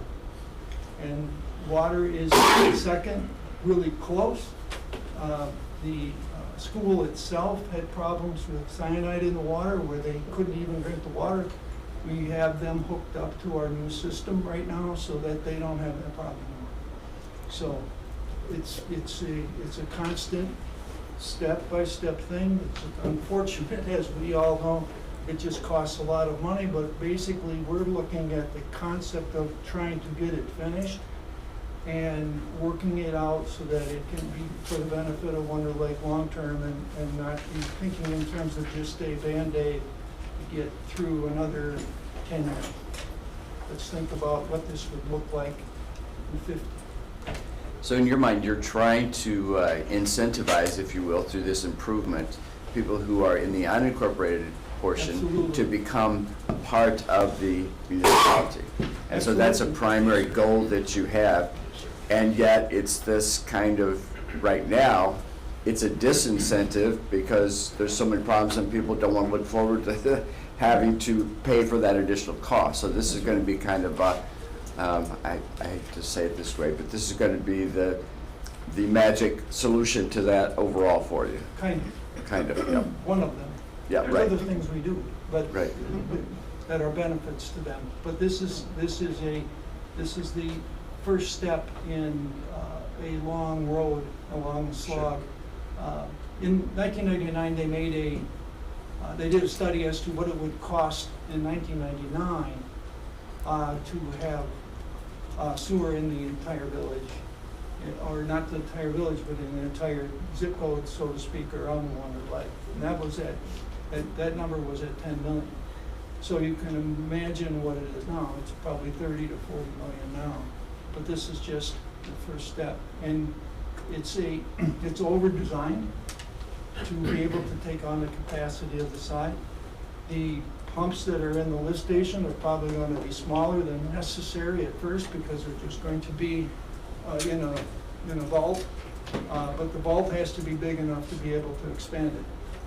The vault is a big number, it's 6 million. It's a big hole in the ground, a pipe that goes down in there. It's going to be quite the thing. It's going to be its own house underground there. So, but those are the types of things that we have on the planning docket, and this is why. Thank you. Kelly? So can you go back to the map? Is that whole street, yeah, Oh, That one? That whole red, is that Hancock? Yes. That's McCollum Lake Road on this side, and then when it comes to East Wonder Lake Road up there, it becomes Hancock Okay, from there. so this is just that small portion? It's The entire red line. It's the The entire red line. red line, okay, all right. The benefit is from there over, but then it also will include the fire station, which is just to the north, can be brought in through the laterals. Okay. What percentage of the businesses on that road are vacant right now, do you know? 40-ish percent. They're just, almost all of them are actually, if you're talking about individual lots, almost all of them are empty right And do you have, so I'm just talking incorporated, do you have any homes that are abandoned because they can't afford to replace their septic tank? Yes, we have several homes, one of which is in court for demolition now because it hasn't had water service and the septic has failed and the houses are just falling into disrepair. So then, everything you're talking about connecting right now is incorporated. And Yes. the east side of the lake, is that incorporated? Portions of it. now. Portions of it. Okay, so when you construct this, and then you will, eventually you'll have a plan to go and connect homes to sewer and too. Yes. And then just, you would not, obviously, just want to make clear, you would not extend sewer out into any unincorporated areas. They would have to become incorporated first to do that, okay? Correct. Okay. They're all based on subdivisions too. So the incorporations would be chunks as opposed to incorporations would be just one or two homes along the street. Although we look at that if it's just right along this water line's going by in a sewer line and you want to come in, okay, fine, because there are some that are unincorporated that go out on the company road. But those businesses will want to come. Okay, and then my last question is, you checked off the box that said, that these are 60% under median income, is that correct? So the majority of the people Yes. are lower wage than median income, okay. That's all I have, thank you. Terry? Huh? Jeff? I was wondering if you've looked at the scope of the project as far as how many, I'm not even sure exactly how to ask this, but I'm looking at different categories. So what would be the per capita or the head count that this would impact? What would be the households that it would impact? What would be the potential businesses that it would impact? Just an overall scope. And I'm talking about incorporated and unincorporated, just an idea. It would be, Well, there's 2,200 dwelling units on the east side of the lake, and that number is from McHenry County GIS. And part of that number is incorporated in the village. Then the businesses, Small portion of it is. you said what, 40, pretty fun. 45 businesses? And the newspaper article, points to the fact that most of them are closed, and the business owners are very supportive of this. There are also vacant lots that if sewer was there, that vacant lot could be developed into. Did you ever look at a projection of if this was in place and things were just thriving, what number of people might be residing there and benefiting from it? Well, initially, the entire business district would be supported by the 3,700 homes in Stone Park.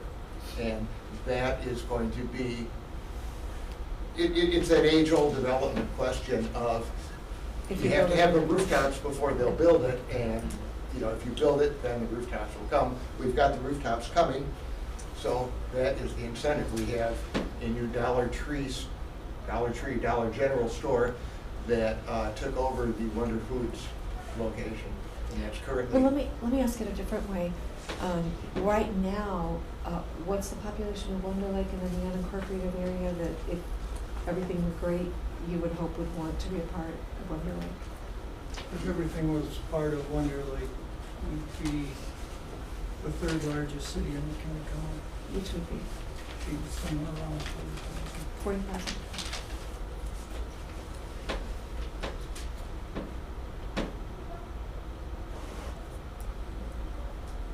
Everyone have questions? That's another pipe dream. A lot of pipes going on. One of our Yes, many ma'am. pipe dreams. Terry, do you have any other questions? Nope. Thank you. Committee members have any other questions?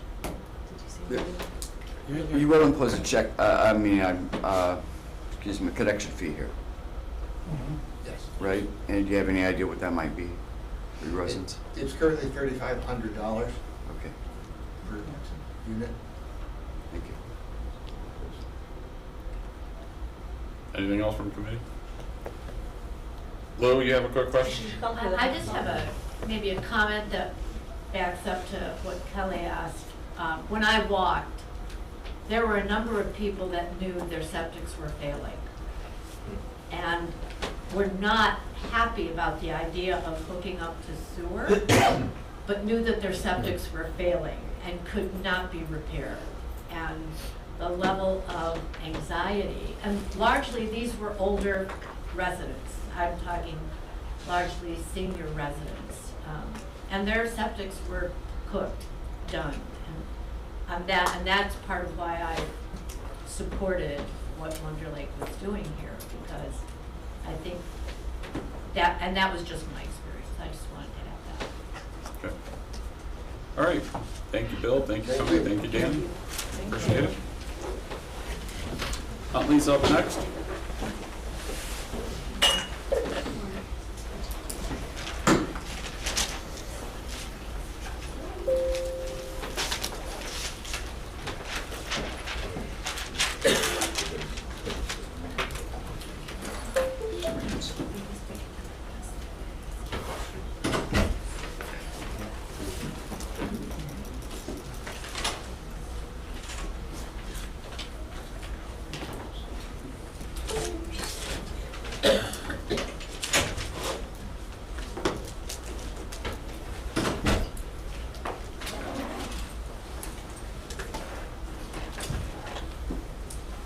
Hey, Brian. Oh, sorry.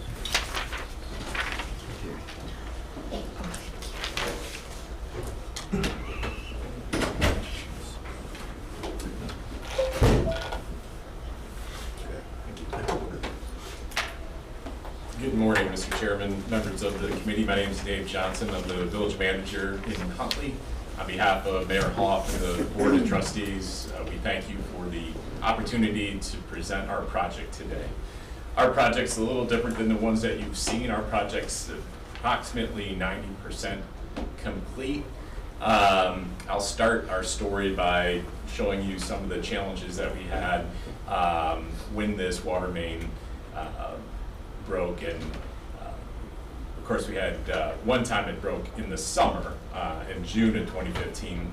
But as we all know, and my municipal friends can probably attest to, typically these lines break in the middle of winter, and that's what we found ourselves facing back in January of 18, and then most recently January 30th of 2022. The 12-inch, the former 12-inch water main under the concrete pavement of Illinois Route 47 suffered these main breaks that we've described. And not only did we have disruption to our water system, but as many of you know, as you travel through Huntley up and down Route 47, the intersection of Main Street and Route 47 is already a challenging intersection to make your way through from a traffic perspective. And primarily, it operates at a very low level today. It will likely never, from a traffic standpoint, improve just due to the location of the railroad tracks that cross Illinois Route 47 at Main Street on a diagonal. So that is something that we've been challenged with over the years. So this is a significant water main in the village's system, water system, 1,750 feet. of 12-inch main. We replaced at the end of last year, and as I mentioned, we're 90% complete with the project. So we removed abandoned a 12-inch water main underneath Route 47, and I want to emphasize the concrete portion of this. So this water main was located under concrete, so not under soil, not under asphalt, concrete. So when this water main would break, we were incapable internally at the village to fix this water main. So we would have to call in an outside contractor to go through that Route 47 pavement, concrete pavement, obviously extremely expensive, but probably more importantly, the disruption of traffic through the 47 corridor was significant. So we removed, as a part of the new project, the yellow line was the old alignment. The purple line to the west of Route 47 is now where the water main is located. So again, we shifted from the yellow line to the purple line. So we no longer have the challenge of a water main underneath pavement. So the water main has now been placed outside of the pavement and outside of the right of way. We also had a challenge, and we eliminated the yellow portion. If you see up in the right corner of the slide, I mentioned the railroad tracks. We removed the portion and no longer use the yellow portion of the old main that was underneath the railroad tracks. That was obviously a concern as well. See that. But we also replaced the service lines to all the neighboring properties on the east side of 47. Those are shown in the light blue. So we pushed those water mains through steel casings bored underneath and perpendicular to Route 47 at the 5 locations for the water service and for fire suppression. So obviously the work was done in conjunction with the Illinois Department of Transportation and met all of their requirements. I mentioned again that our project is 90% complete. We submitted our grant application to the county back at the end of July of 2022 and asked for 30% of the construction estimate. At that time, 1.4 million was the construction estimate. The project bid came in basically at that same dollar amount, $1,414,000. Again, so we are requesting that the county consider 30% of the project cost. Again, 90% completed. We anticipate a full completion here by the end of May. Again, the total project 1.4 with $173,000 in engineering. So again, looking for 30% of the construction costs. We funded this project through our capital water improvement and equipment fund. And again, just as you've heard from many of my colleagues here today, obviously the additional $400,000 would allow us to address other areas of the village where we need to replace water main. We've been really aggressive in removing the water main through the core of the village to the older part of the village. I will tell you though that based on where we're at financially, we've elected to push some of that out in terms of some of our final replacement of older water main. This would allow us to address not only the water main that's left to be replaced, but also continue to make sure that we have infrastructure available for the I-90 Route 47 corridor. As many of you recall, the county, McHenry County, was an important partner of Huntley's when we moved forward with the interchange at I-90 and Route 47. We believe that we've done some good work in capitalizing on the investment that the village and the county made. However, there's still work to do, and there's still infrastructure, particularly in the south side of I-90. So Couple of other points, I'm going to go back to traffic. As all of you know, Route 47 is a strategic regional arterial of 170 miles, travels from the Wisconsin state line down to Champaign. It's a major roadway in the county, as we know. It connects to a county road west of Route 47, which is West Main Street. For those of you who may not be as familiar with what is on our west end, Huntley High School and the campus on Harmony Road is on the west end of the village. Over 3,000 students at the high school, another 1,000 students at the elementary school on that same campus, and then the staff. So on a daily basis, there's thousands of cars that are moving through this intersection. And lastly, I want to hit that we certainly know that our fire protection district is challenged at times responding to the almost 10,000 homes in Sun City, Huntley. The only way to the hospital, Huntley Hospital, from Sun City is through this intersection. And again, as you might imagine, when this water main broke, or the 3 times that it broke, it significantly impacted the ability to move traffic through this important intersection. So that's our formal presentation, and we'll be happy to answer any questions that the committee may have. So just real quick, for committee's purposes, the question was asked of Browner if reimbursable, because this project is already 90% complete. And Browner said that was completely within ARPA guidelines, that it could be reimbursed after the fact, after Huntley has distributed the funds. So just for committee purposes, that was confirmed. Thanks. How many businesses are in Huntley? Approximately, say, over 3,000. And then how many households? Not per capita, but households. About 12,000 households. So 10,000 in Del Webb and 2,000 other? Just to put it in perspective. I'm sorry. Yeah, so 10,000 population.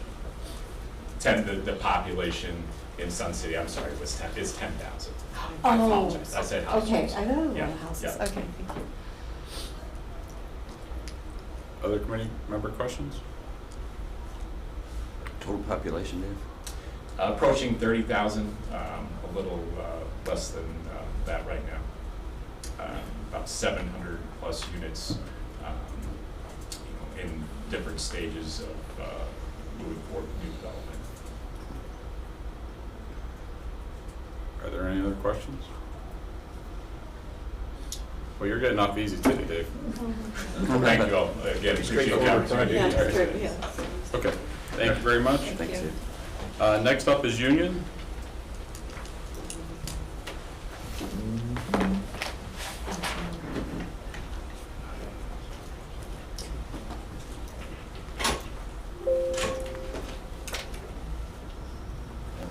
Is Union not here? I guess not. Okay, then we're gonna go to Northern Marine then.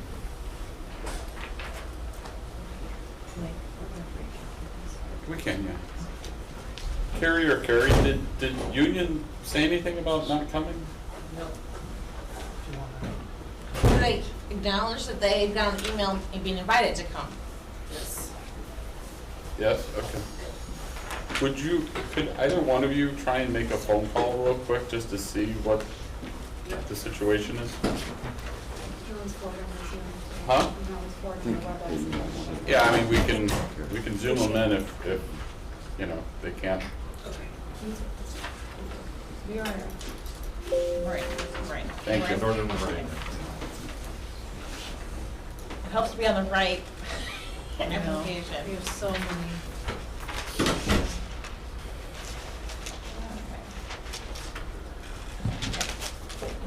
This is what you sent, right, Kelly? Yes.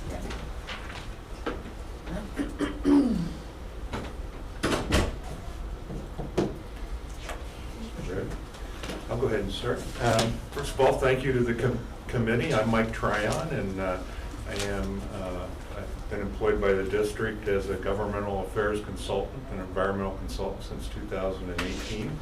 And I'd like to start a little bit by introducing Jillian Kiss from Trotter Engineering in Tomahawk, who's the executive director of the sanitary district. And I'd like to just give you an overview of the need that we see in this part of the county where the sanitary district is located. Both Villable Paul, which is a subdivision. Mike, Yes. can you introduce whoever the person I is? did. Oh, Mohammed. Oh, sorry. He's Okay. the executive director. Okay, thank you.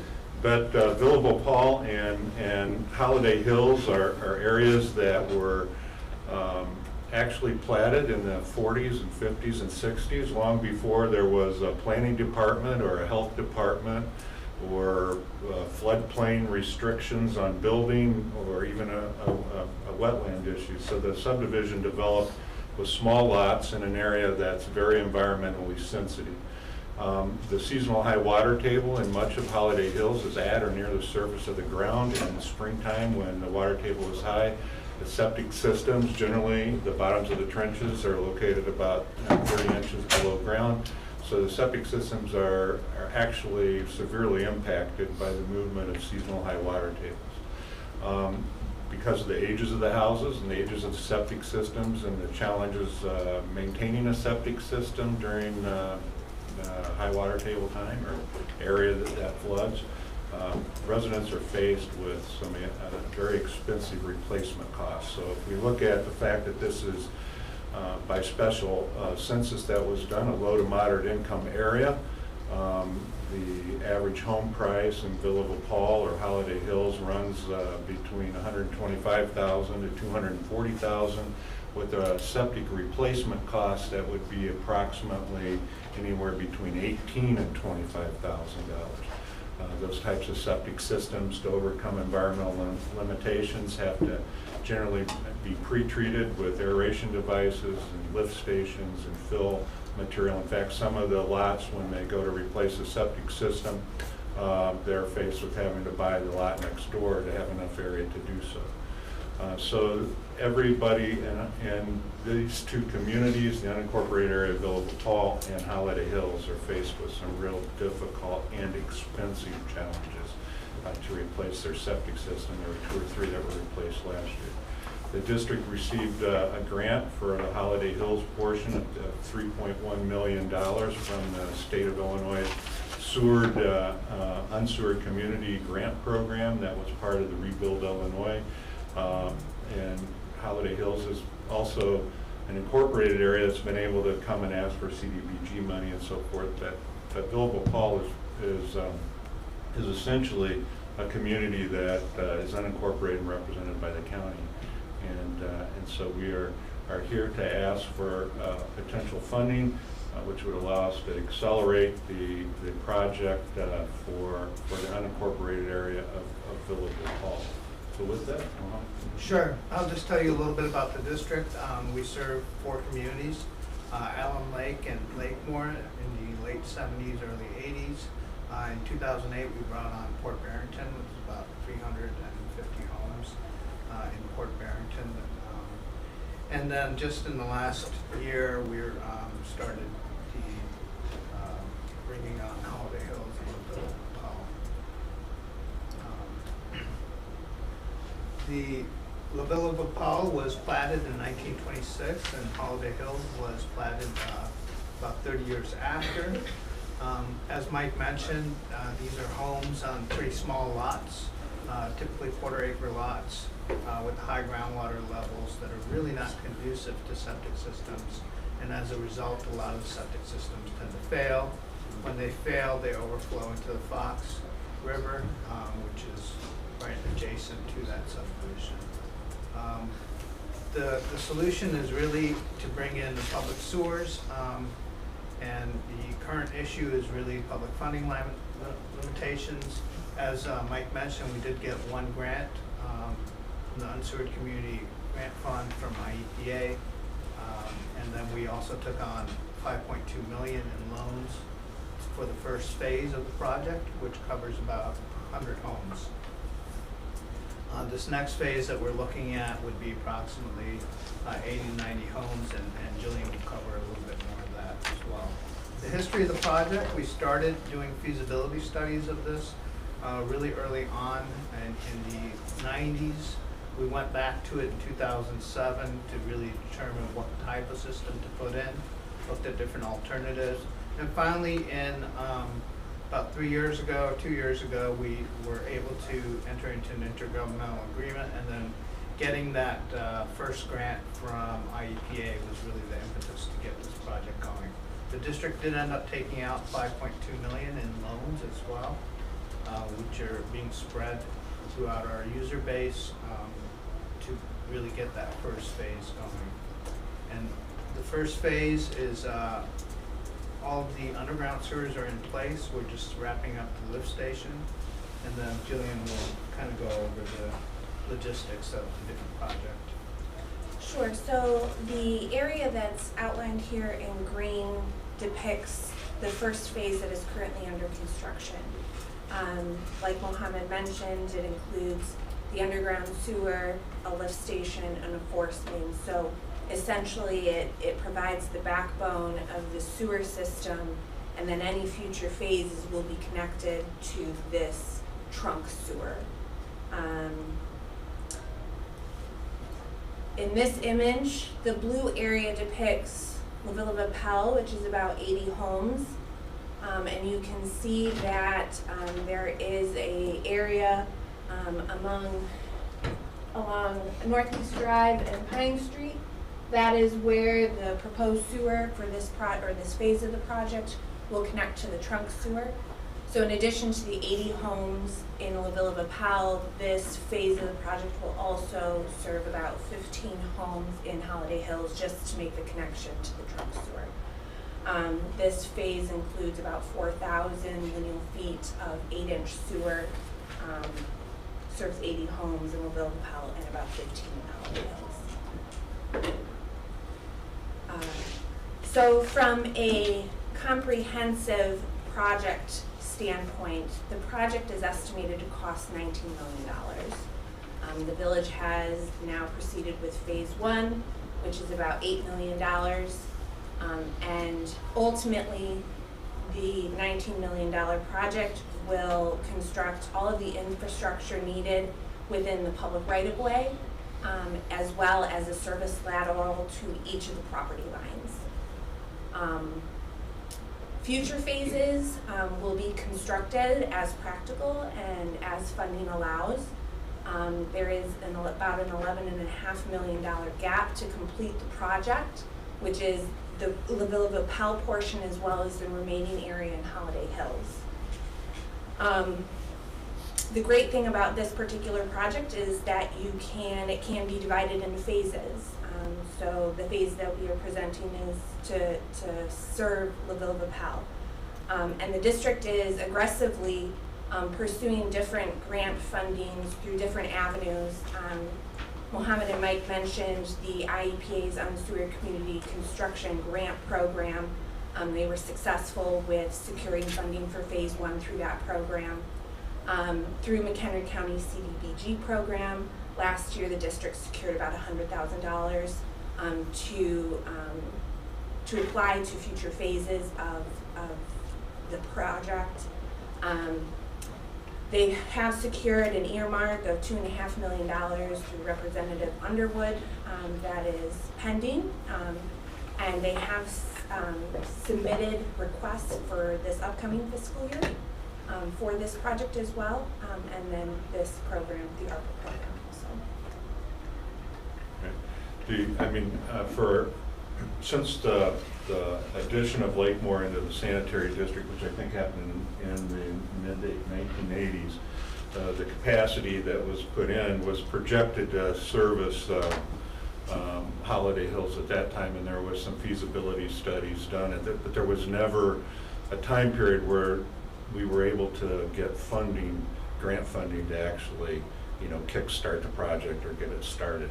That what the district has been facing is in 2018, when the engineering was done, the anticipated cost of the project at that time was between $8 and $9 million, and now it's it's anticipated at as high as 19 million. So, I mean, this would go a long way to help us, you know, bring sewer into Village Hall, which actually has a lot of its, Julian, can you go back to the, actually a lot of the properties in Village Hall are waterfront properties on Griswold Lake as well.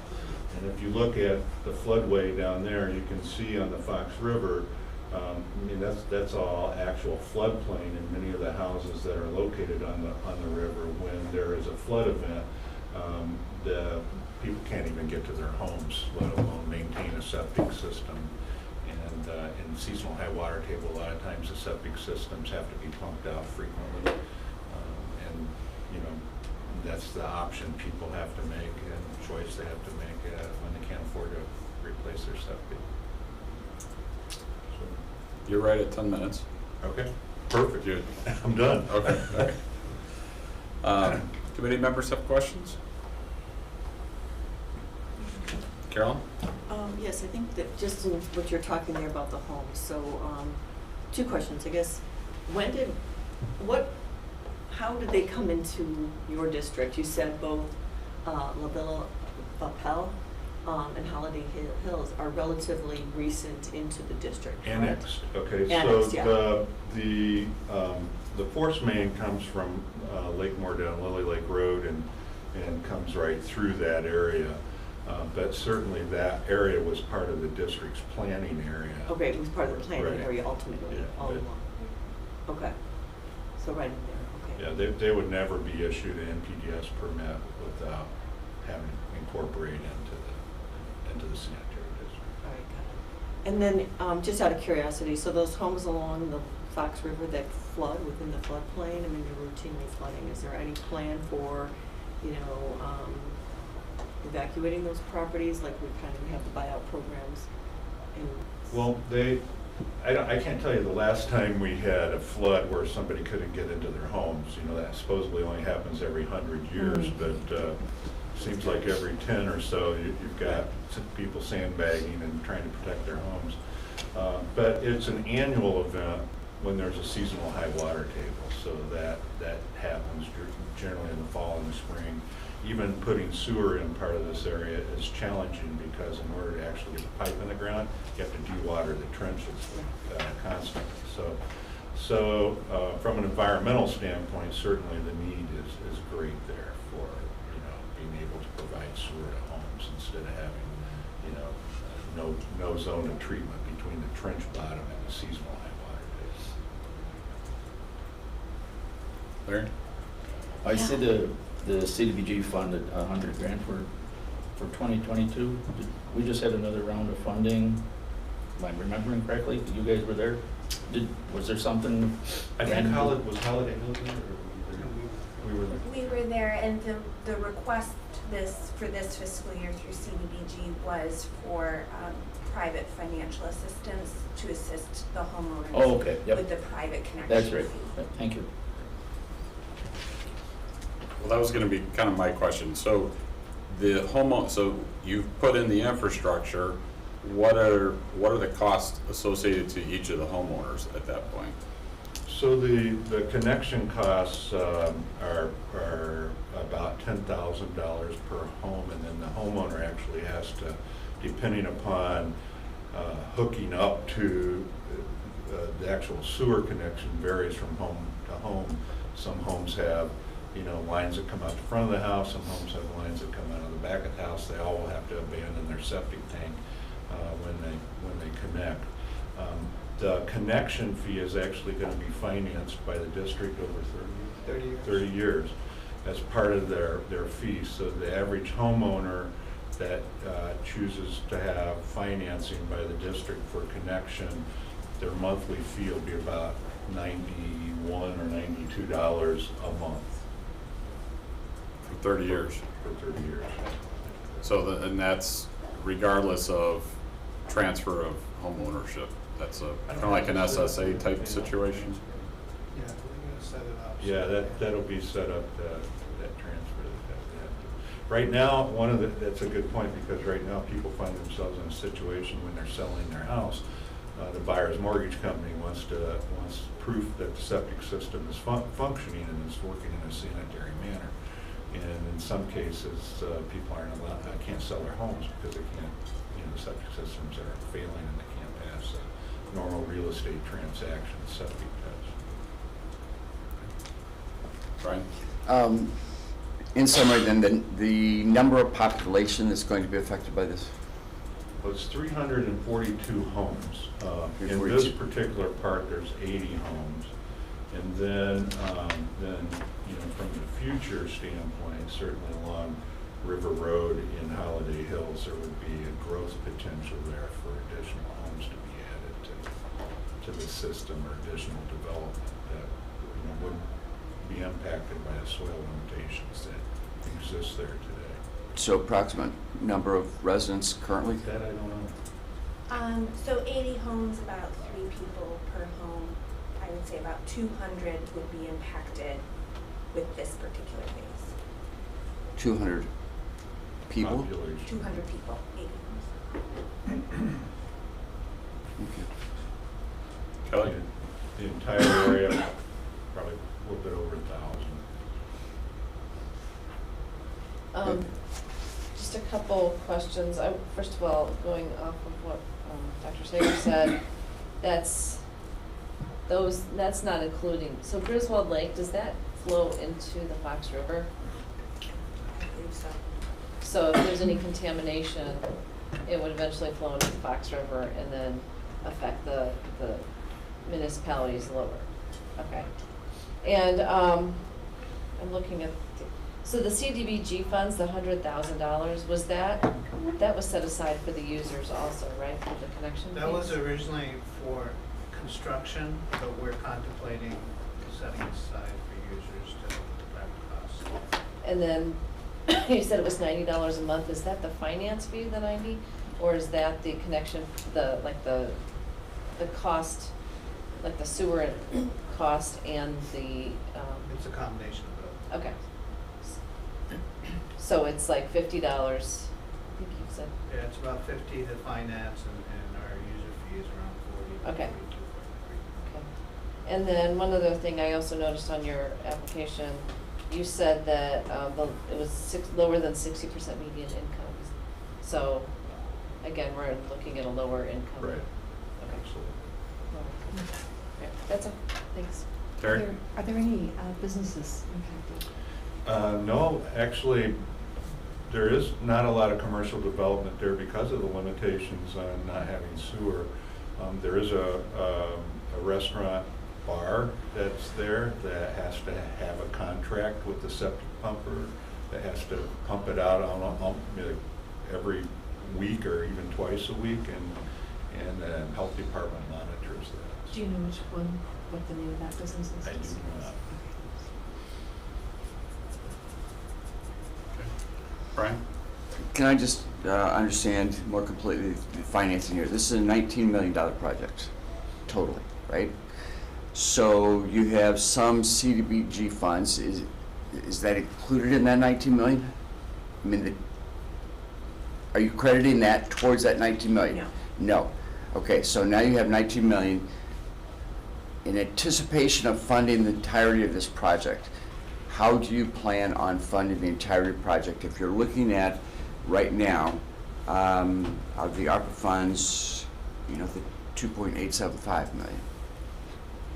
Correct, so we're going to continue to apply for the IEPA's Unsewered Community Construction Grant Mhm. program. That program, I believe, is for another 3 years, so we will be applying annually for that to see if we can secure any additional funds. We can, each annually, the district is eligible to secure up to $5 million. So we believe that will assist significantly. We will continue to make congressionally directed spending requests on an annual basis, and hopefully just over the next couple of years be able to secure enough grant funding to complete the project. So you received $5 million of that already? We received 3.5. 3.5 Sewer million. Community Grant Fund, and we took out a $5.2 million loan. Okay, So as of right now, we have about $8.5 million that's under construction out of that 19. And we have a $2.6 million appropriation in this year's federal budget. But, you know, appropriations aren't real money till you get the check. So, you know, anything can happen, but we have been aggressive in seeking out, you know, federal funding through our congressional representation. okay, so you have about $14 million right now, is that basically what you're saying? About 12, 11, 12, 11 and 12, okay. not including this request. This request. Thank you. Are there any other questions? Yep. I just wanted to follow up. How much did you ask for the federal appropriation for this year? I think 3.5. You can, has construction on this project already commenced?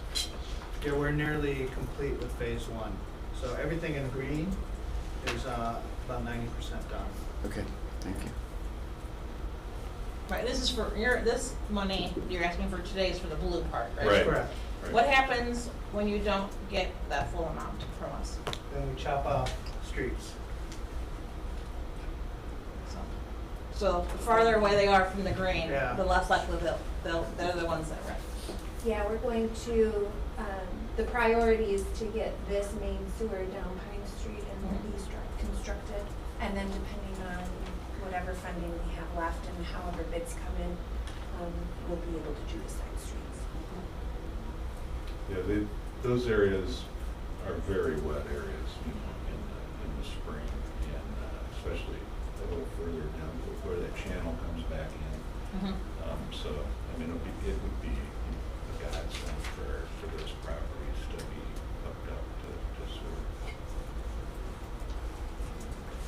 Good. Hopefully we'll get I'm it. down, I mean, that's my. Hopefully we'll get it done before the inflation makes it absolutely twice as much as it is now. I've been very surprised about the cost of construction. You know, it's actually been happening the last 2 to 3 years. Carolyn? So are any of those properties along that road that you're talking about, are they ever at a point where they're not habitable? I mean, I understand the whole point of this is because the ground itself is so wet, but do you ever get to the point where any You of know those what, the homes? health department is when somebody comes in to replace their septic system, they work with each property owner on a case-by-case basis as far as the design. There's no money to assist them in a replacement, but I don't think there's any uninhabitable Not that I know. properties. But, you know, sometimes the replacement septics are only slightly better than what was there, because you're never gonna get rid of the groundwater issue with there being seasonal high water table, you know, at 2 or 3 inches, or, you know, even 12 inches, it will impact the operation of the septic system, where people have to pump out their septics or backs up into the house and that type of stuff. So the health department works with them on design and on allowing them to maintain it, you know. Yeah, I guess one of my thoughts is, you know, some of these properties along water that, you know, just routinely flood, and that's not what's happening here, it's just more the septic, right? Because, you know, you don't want to invest a lot of money in, I mean, obviously it goes further out. Well, not so much on Griswold Lake, but on the riverside down Yeah, here, that- those properties flood, and, you know, they'll probably, it'll go back 3-4 streets where people can't get to their homes in some cases. And I don't know, I have seen that happen, I don't think I've seen that in the last 4 or 5 years. Okay, but you're not seeing that on the lake, you're not seeing Not on that the kind of lake. thing in the lake. Those are still impacted by groundwater, and, but, you know, the river's what's at flood stage. Does Griswold, have we had flood event occur there that you're aware of? Yeah. Okay, yeah, then I'm I just don't- I wondering. don't think they've had a flood event, but they're limited by seasonal high water table there. They have that same issue. But I don't think they have a problem getting to their homes. So. Thank you. Any other questions by committee? Okay, thank you very much. Thank you. Thank you. For your time. Thank you. What did we hear from Union? Okay, we're gonna jump on. Okay. He said that he missed the email. He was what? He missed the email, but I had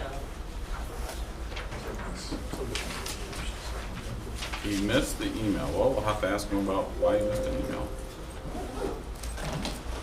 Huh?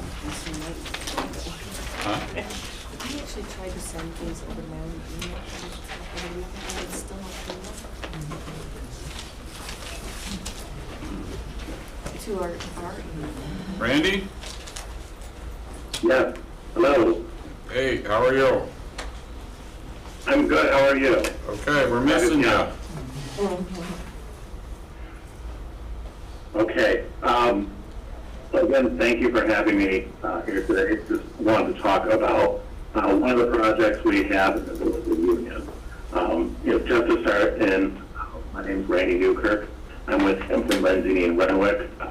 We are consultants, and I am the village engineer for the Village of Union. The project I want to bring to the attention is the drilling of well number 2 in the Village of Union. This will help to provide water security for the 600 residents, along with the other businesses and industrial facilities that call Union home. Currently, there are 2 wells that serve the population. Well provides the majority of the water to in this village. The one we're talking about is a shallow well that has significant demand from not only the village, but also adjoining areas that are rural that already have wells, and a lot of the farms that are located around there. With the pressure on these shallower aquifers, a lot of times we are seeing this well run dry during the summer months or other months when we haven't had a lot of precipitation. So with that, it's a lot of extra demand on our deeper wells. It reduces redundancy in the well, so the thing is, this one well is doing the pumping, it's not able to cycle through, so that if a pump goes down on the steeper well, then we have no backup, and then we could end up bringing out the water that serves the population. So what we are looking to do is have drill the second well deeper, which we already have, because we realize the severity of this problem. If we don't have redundancy in this, the population will go without water, and we feel that is unacceptable.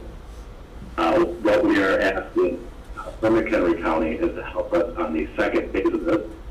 Since the well is already drilled, that we would then, once we get the IEPA's buy-up, water quality and quantity, which I feel should be sufficient for the project, that we would then install the pumps, hook up the well, to the all water part of the village, and get this active. So that's what we're looking for help with, so that we can have this redundancy and have water security for the residents and businesses. So that's all I wanted to mention. It's a very important project to the village and to the residents. So Randy, one of the questions that you missed because you're not here was pertaining to whether you get funding or don't get funding. Does the project continue to move forward or not? Yes, it will, to the detriment of many other projects that the village has. I think the village board understands the severity of this issue. It would just put a lot of other projects, roadway, lighting, lead service lines, it's going to push all of that back until it gets funding. And obviously, a community of 600 has very limited resources. Okay. Committee members have questions? Kelly? Hi, this is Kelly Wagner. My question, it says on the application that you tried to secure a grant from the USDA for $1 million. Wondering if, since the application, we're finally getting to this, if that has gone through, and if you see any funding from anywhere else. did not get the FDA grant. We were looking to tie the drought severity to this, and, the documentation's not necessarily, it's not out there in order to secure that. We just could not come up with anything that the FDA would allow. But, from a practical standpoint, we see that, the droughts and, nearby wells are really bringing that shallow aquifer. We do not have any other funding sources that we are looking at. I think the median household income for the Village of Union is around $90,000. I'm not sure exactly where that number came from. If you're within the village, you can see that that's not it doesn't feel like that's the right median household income. Okay, thank you. Carolyn? Sure, thank you. This is Carolyn Campbell. So part of the request comes from the fact that you feel like there's some contamination from agricultural use. Is there, and that this would be a way to avoid that by going to a lower well, a deeper well? We're not necessarily seeing a contamination at that 250 level. More we're looking at water production and the limited capacity at the shallower. So with the deeper well that has just been drilled, that we will be able to get more water when we. Okay. Okay. Any other committee member questions? Terry? Yes, thank you. How many households are in Union and how many businesses are in Union? Well, there's 600 residents, so I think that's probably around 200 homes. There's a number of industrial buildings. I would guess around the 12 to 15 industrial uses that are within town, and the businesses probably around 30 or so. Thank you. Tracy? If I read the application correctly, it looks like you're asking us to fund the entire project for digging this new well, is that true? We would like to ask for that. Again, this was originally one project. We needed to move forward, so the village used general funds for the first portion of the project to drill the well. Right now, we're getting back to water quality and water quantity samples to get the IEPA permit for the second half. That's what we were asking for assistance from McHenry County on.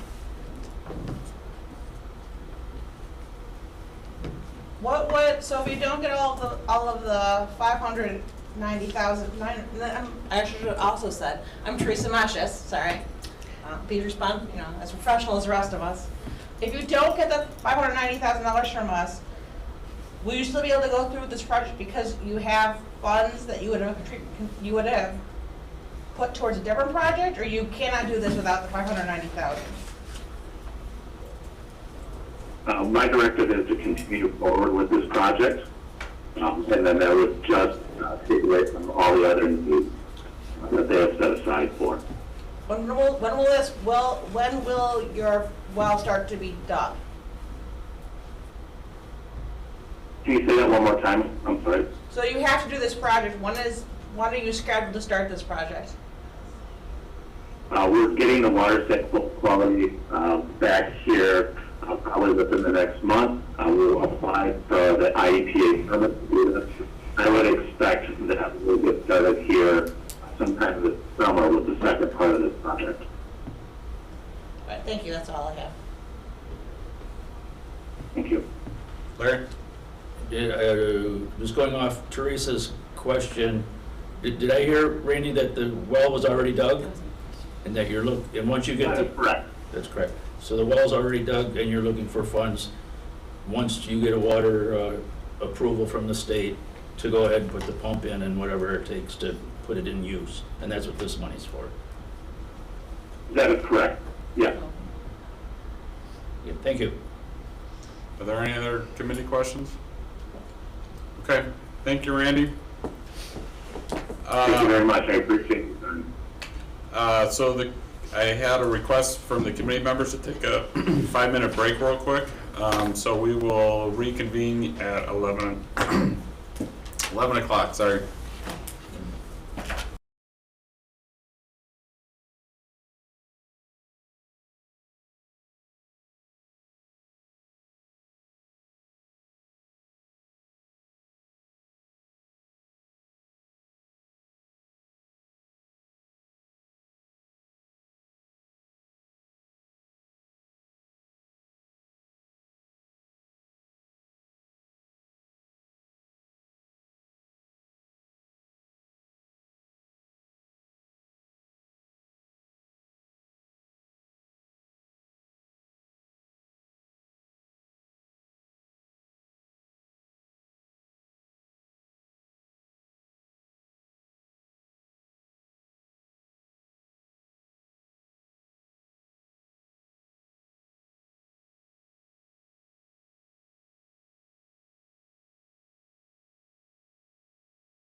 committee members.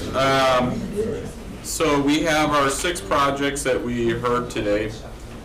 So just to reiterate, we have about $6.5 million in remaining ARPA funds, and we have requests for about 9.5. So we're short about $3 million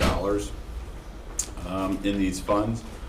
I would make the recommendation that we go through and by some means pare down the requests to meet the 6.5 million.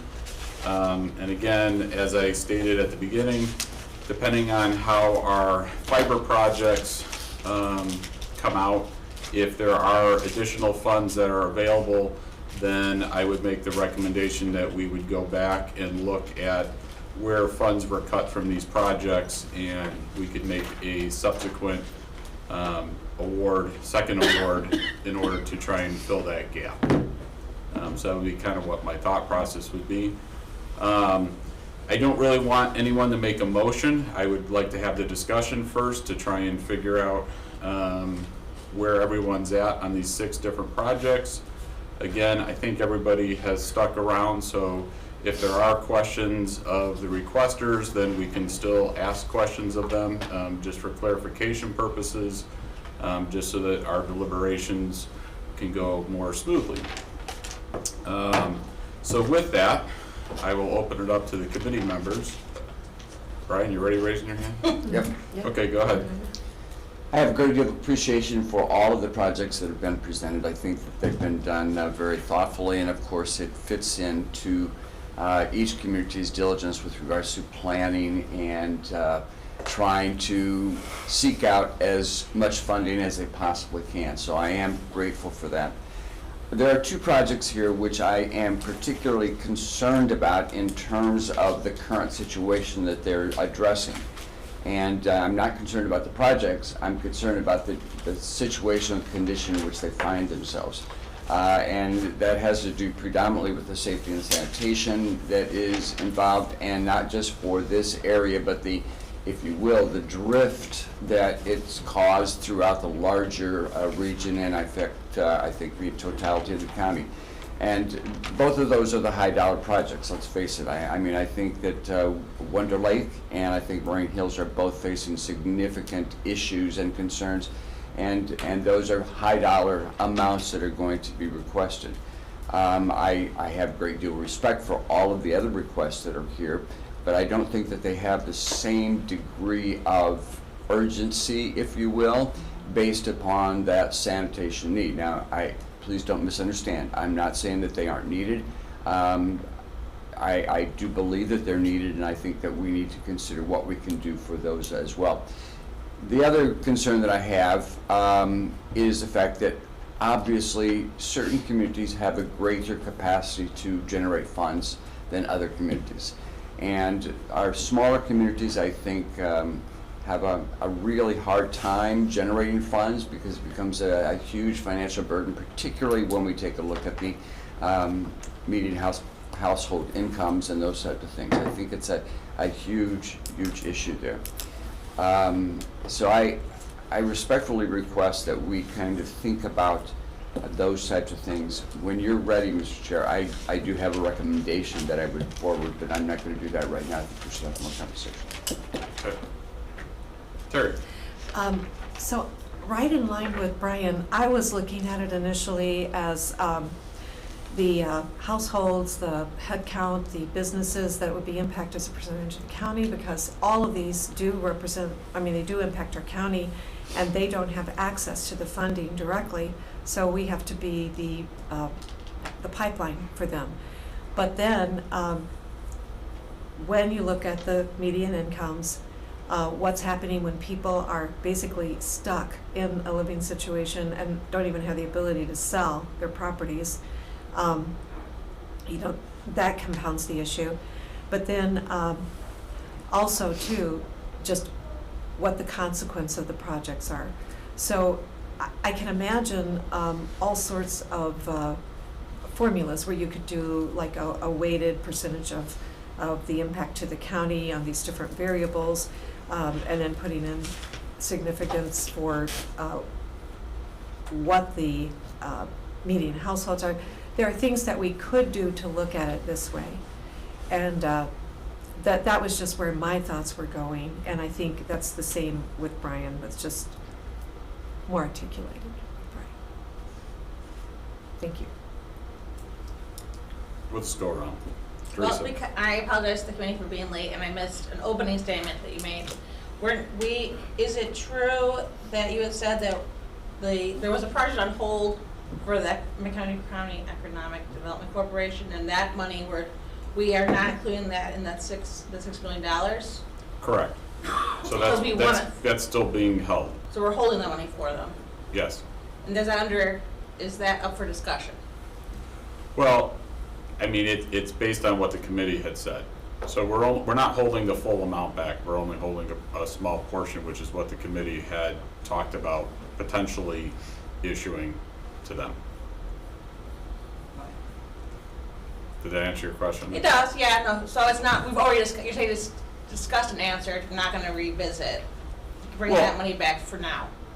Again, when they come back before us, Yeah. if the committee feels like we don't want to do that project, Yeah. then that money goes back into the pool, along with any that, again, kind of reiterating, if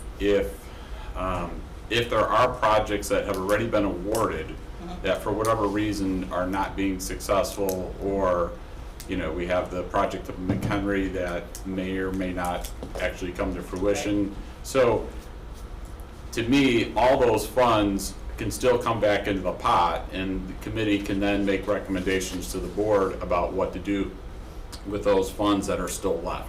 And that's why, regardless of what we do here, because naturally, we all, I think every one of us would like to fund all these projects 100%, based on things that have already been talked about.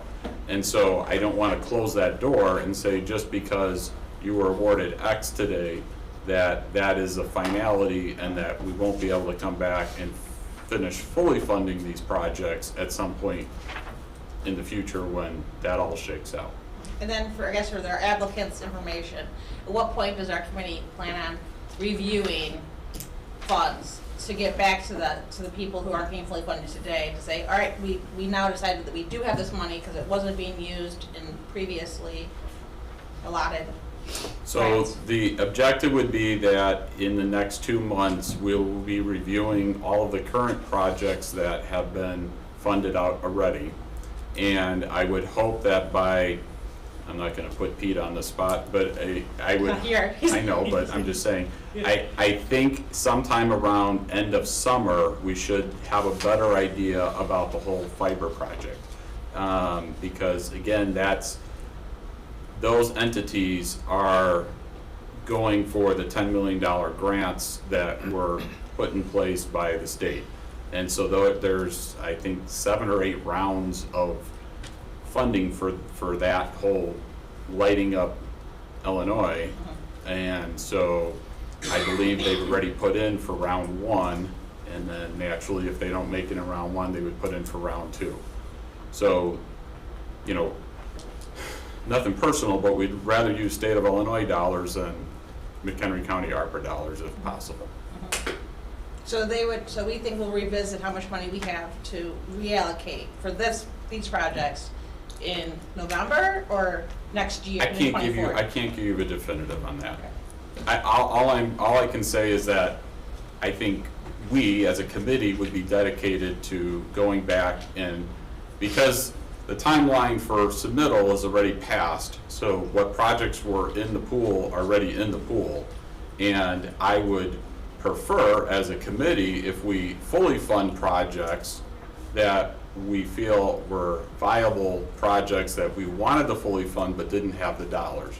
And I mean, it sucks that these projects were held to last and this is what's left, and I don't want to punish the entities that were last because of that, but I also have to be aware that we only have limited funds. So to me, first things first, we would go back, if there is any money left, we would go back to try and fully fund these before we did anything else.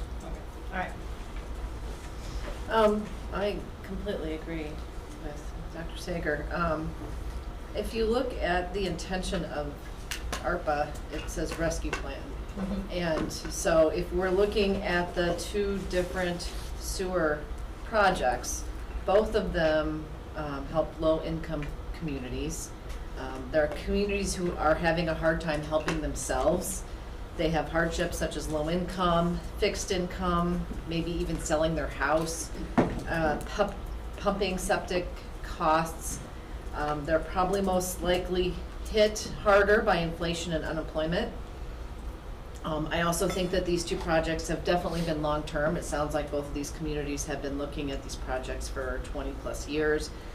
And they both address environmental concerns. So not only are we directly helping the communities that are getting the sewers, but and the businesses, you're also helping the downstream communities, and there's also long-term environmental benefits. So I don't know how we're gonna fund them, and it's hard for me to say right now, but I really do prefer that we help those two.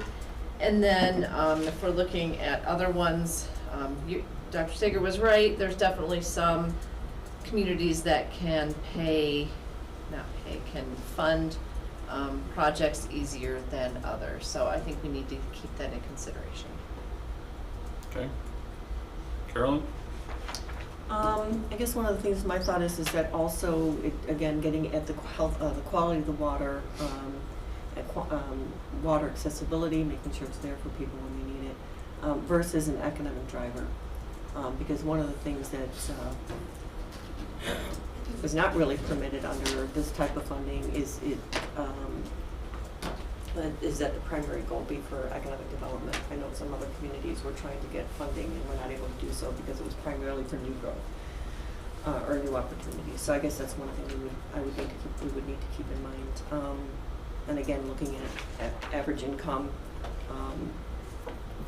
and downstream impact, which is definitely taking place in the two ones that have already been mentioned. So those are some of the things that I'm looking at. I agree with a lot that's been said here as far as helping out some of these projects that have will help with the sewer lines specifically. The Wonder Lake one, when you start talking about what it'll do for helping the larger area environmentally,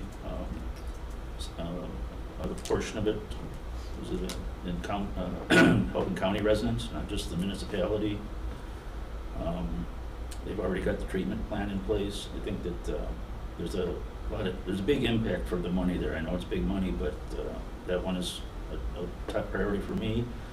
The other sewer one, the Moraine Hills project, also with the impact environmentally, but that to me is, I guess maybe because I've seen them at CDBG, is a longer term project. They're going to have financing from a lot of different places to get this bigger project, longer term. They're going to be getting finances from funding from a lot of different places to get that completed. There's a couple of them that I'd consider shovel ready, or maybe in the sense of the Huntley one, it's a reimbursement, but that's okay. So the Huntley and Union ones, they're a little smaller ask. They're essentially shovel ready. Union, if we don't help them, that's the smaller community aspect of it. It would deplete their reserves. The other ones, Cary, Fox River Grove, obviously if we don't do some funding there, their citizens are going to have to pay more for water service. The Fox River Grove one, when they're talking $80 a month for water and sewer service, I don't see that as a huge amount, because I do know there's other communities that people are paying more. But how much more is fair or not fair, or how much that would be funded, I guess I'll wait for the other committee members to speak up on that. And I think that's got me covered for a minute. The only thing I want to add to what's been stated already is, to me, the other side of the equation is the percent of ask. We had some municipalities ask for 100% of a particular project, and some only ask for a smaller percentage. So even dollar-wise, I think that has to be taken into consideration in the sense that, if someone was asking for not the full project, and perhaps that's the reason why the dollar amount is smaller versus asking for the full project. So I guess that gets, to me, that has to get thrown into the pot also. That they're, to me, the situation is, and even, not to pick on Union, but, even with Union, they had a cost, they've already covered part of the cost, they're asking for 100% of the second part of that cost, but, again, to me, in my head, I'm thinking, well, they've already picked up some of that. So to me, that just kind of goes to, I can't remember, one of them said skin in the game, as far as what they're trying to, I think that was Wonder Lake that had made that comment. So to me, that's all important. Naturally,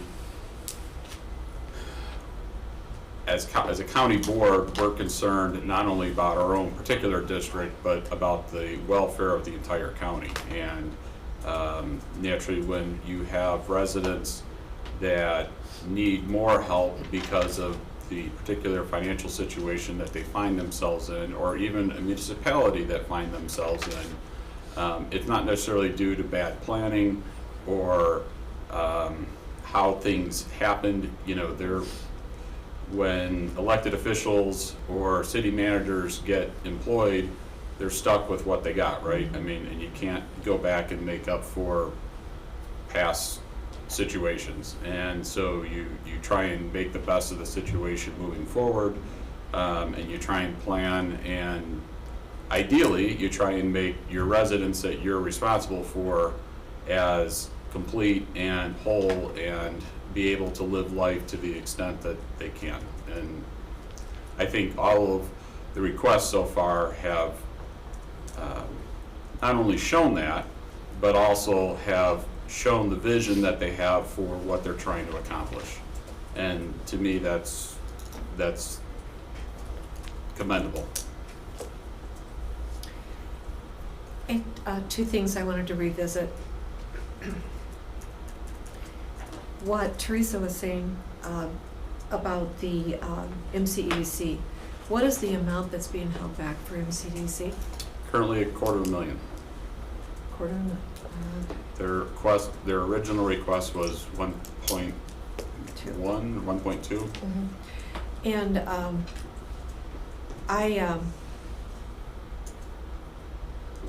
this is the time to speak frankly about these projects, if I understand correctly. Okay. When you talk about the purpose of ARPA funds and what we're trying to do with these grants, there was absolutely nothing in the MCEDC project. I was surprised that it got as far as it did, to even be presented to this committee as a viable thing, a project to be entertained. I do not like the idea that they were given any type of leeway to go back and create a project to qualify for funds. That's not the purpose of what we're doing here. I would be very happy to shut that door down, save our time, save their time, and reincorporate those funds into what we're doing today. Because these types of projects are, they're capital projects that are going to build into what's going on in the infrastructure of this county for people to live and work and play, and it's critically important. So that is, I think I was taking a little bit further of what you might have been thinking about that. Don't want to put words in your mouth, but I'll just use that as an opportunity to open that door, because I would never vote yes for that project. I don't like the idea that we have to spend more time on it. I've heard enough of what I needed to hear in 3 presentations. So. I mean, I guess, to Terry's point, to my point, I would rather take the $250 that we're taking from ECDC, allot it right now to one of these projects, and then let their project come back to us when we reevaluate how much funds do we have left. So like, I'm not necessarily shutting them down forever, but I'm saying, I believe we will have money to reallot. And so I'd rather push them to the reallotment period and use it and allot the 250 right now. Reasonable. And if that's the will of the committee, I'm fine with that. I don't have a problem with it. I think we're looking at a time frame though. So why do we have to shut that down now and put that off the side? I think what we can do is to see what the progression is here, and then if we do decide to come back and say, okay, we have a portion of that or the totality of that available, then we reapportion it.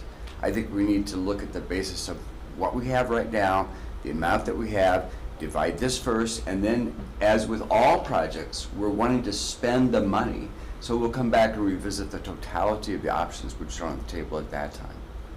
I think we need to be a little bit more focused today on these projects and the amount of money that we have available right now.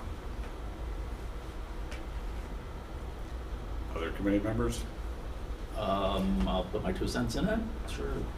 I don't disagree with what Terry said, but I think that the McHenry County Economic Development Corporation has been given the green light, if that's a better way to say it, to do that and bring it back to us. So to shut the door on it right now, I think would be unfair. And I do think we have the opportunity to look at whatever they bring forward, put it back in the pile, if that's the word, to redistribute if it's the will of the committee that they don't bring something back that we feel is workable. Okay. So that's where I go with that. Is it possible to do what Teresa suggested, where we look at unexpended funds in different areas, but going ahead and put that here, or is their money the unexpended fund that's left? Well, again, to reiterate, so we have funds that are still quote unquote set aside. So you have 3 million in fiber funds that are currently on hold until that gets resolved. Were you here when I spoke to all that? Today? Yes. No. Okay. I was watching online, but I think I missed that. Okay, so so what is not included in dollars to spend is the 3 million for fiber, which we have collectively said as a board that is extremely important. So until that fiber project gets resolved with the state funds and everything, we're setting aside, we originally had said 7 million, and based on how things have progressed, we've gotten that down to 3 million. So I don't feel comfortable touching that 3 million. And then the only other set aside we have is the $250,000 for MCEDC, which is down from their original request of 1.2 or whatever it was. Everything else is laid out here before you of what we have. One of the reasons why I had talked about at, I think, last committee or 2 committees ago, that I would like to start reviewing all the projects that we have allocated funds to find out where they're at, how they're doing, if there's problems, are they planning on spending the money, are they not? I don't want to leave projects in limbo, and I don't want to leave money on the table that doesn't get spent.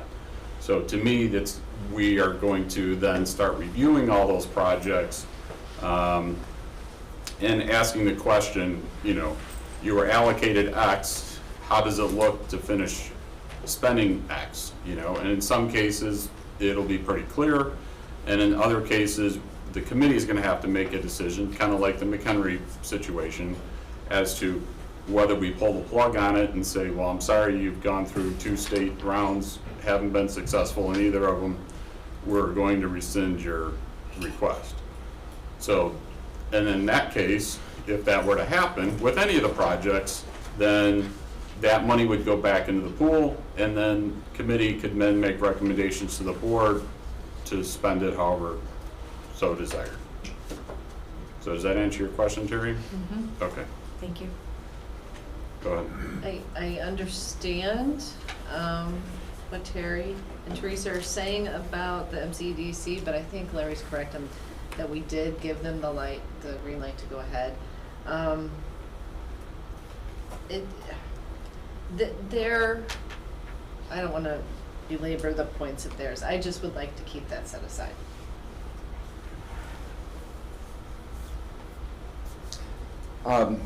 You know, it's difficult to start to think about dividing the amount of money that we have available, but it looks like we have 6.471 million out there. Yeah, I'm available saying for us. 6.5. Right, okay, so we have basically that amount of money, and we look at these projects.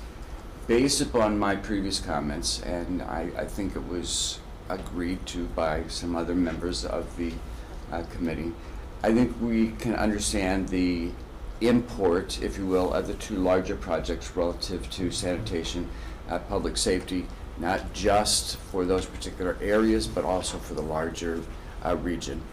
And so therefore, I appreciate staff very much coming up with this chart that gives us some kind of opportunity to consider different distributions. I think that those two projects should be funded at the 75% level.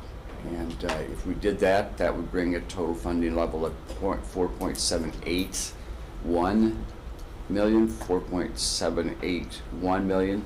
And I think the other four projects should be funded at a 50% level for each of them, which brings that to a total of, let's see, 5.6,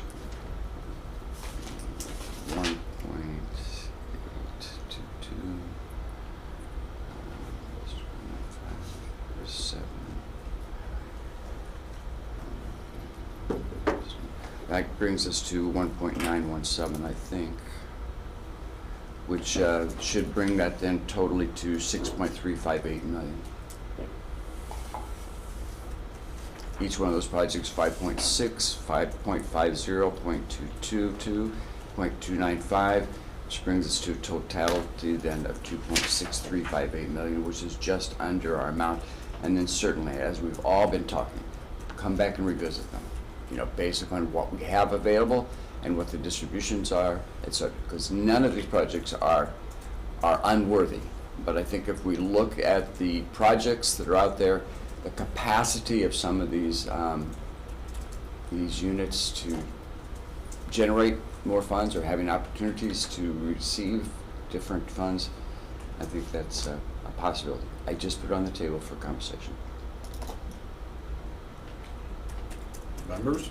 Oh, Larry, Yeah, I'm thank still you. doing math over here, so. Yeah, thank you. No, that's fine, and I appreciate what Brian said. I too, with the Village of Wonder Lake, and your 75% would be 2.625.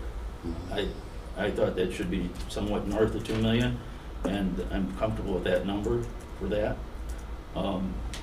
The Moraine Hills one, I think it's a long-term project that's gonna take multiple facets of funding from different people, so I'm not in agreement with that.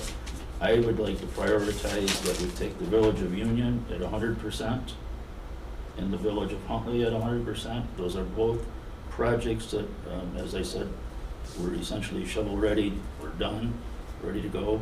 And both those communities have already put in a substantial amount. So we are being asked to fund in the neighborhood of 30% on both of those projects. So I'm comfortable funding both of those at 100%. And then working our way back down once we subtract about 1.3 million for Union and Huntley and 2.6 for Village of Wonder Lake gets up in the neighborhood of 3.9, and recalculated distribution for the rest of what's out there. So, I'm just real quickly, what did you say for Marine Hills then? I did not say for Moraine Okay. Hills. I Just said I less was than this. uncomfortable with the 75% for Moraine Hills because I would prioritize the Village of Union and the Village of Huntley and the Wonder Lake, both of those at 100% and the Village of Wonder Lake at a minimum of 75%. All right, thank you. That's it. I guess I was trying to, with all due respect, I was trying to kind of keep a quantifiable, kind of what's the justification for percentages, but I understand what you're saying, and I have a concern too for some of the smaller units.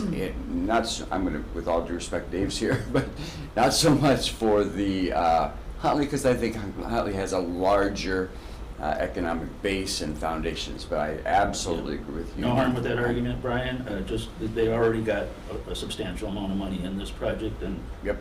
it looks like they're asking for us about 30%, so Yeah. that's a fair ask. Yep, and I think Union is very, I agree with you 100%. Kelly? So I agree with Union. I think that's an important project. And Huntley, with all due respect, I think that they have the money to fund it. They've already funded 90% of the project. And I think when I'm looking at Wonder Lake and Moraine Hills, those are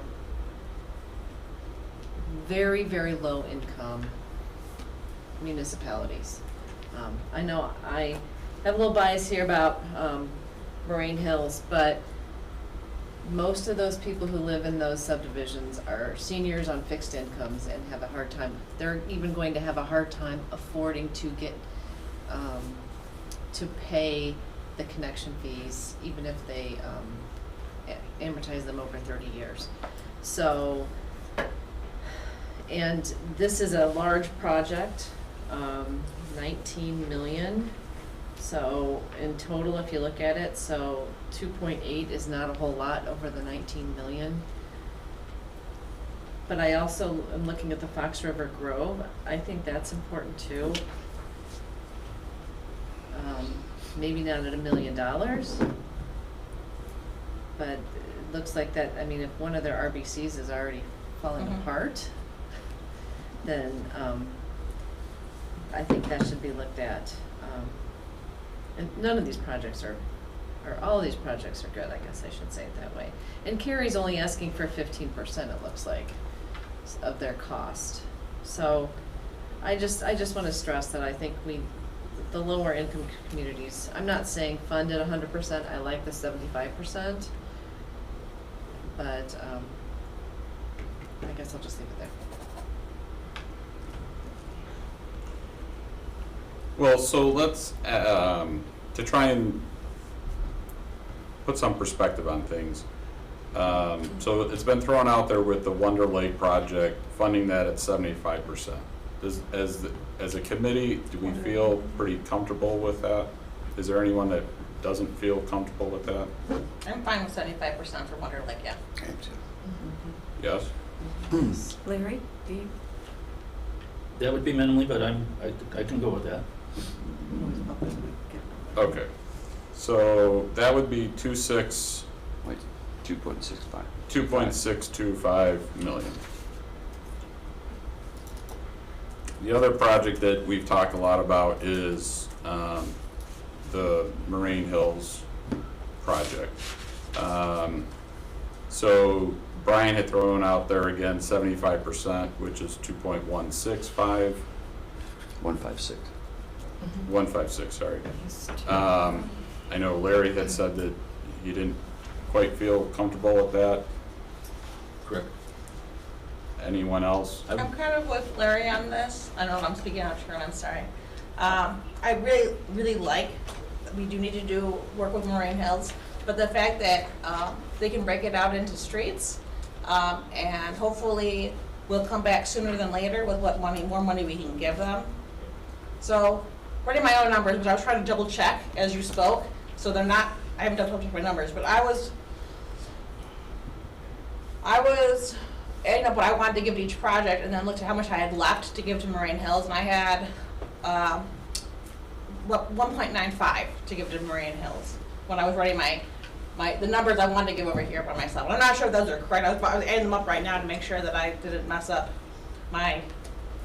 So let me ask you, Larry, would you feel more comfortable with 2 million, or are you below 2 million?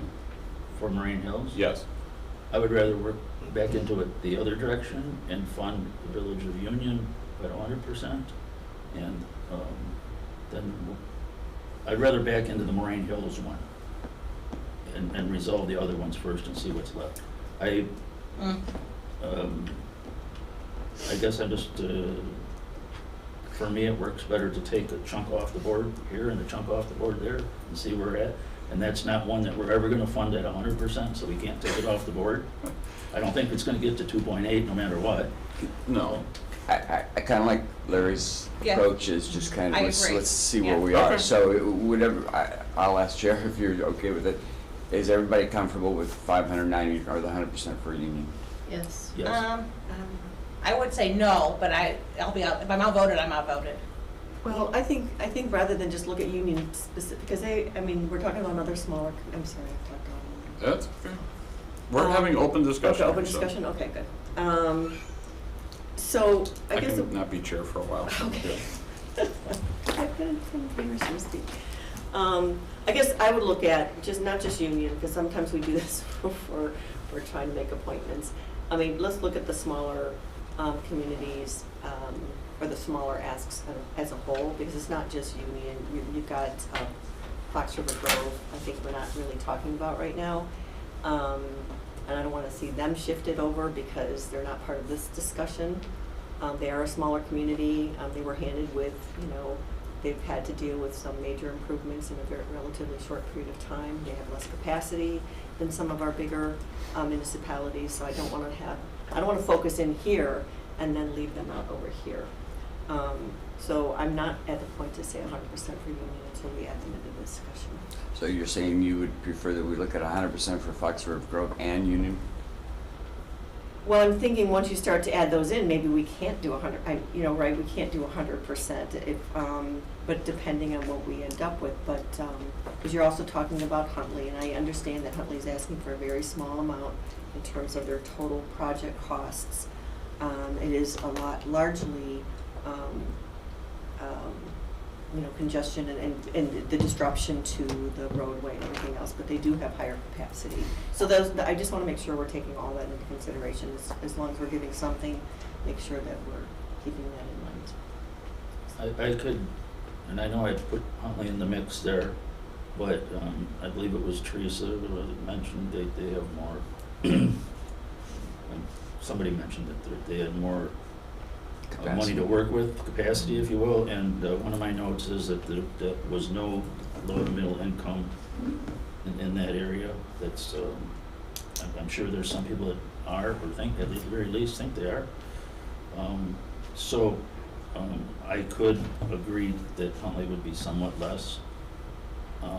I would prioritize the village of Fox River Grove over Moraine Hills.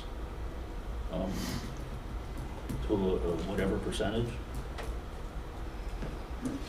We could, If we do Wonder Lake at 75% and the 590 for the Village of Union, it leaves 3.2.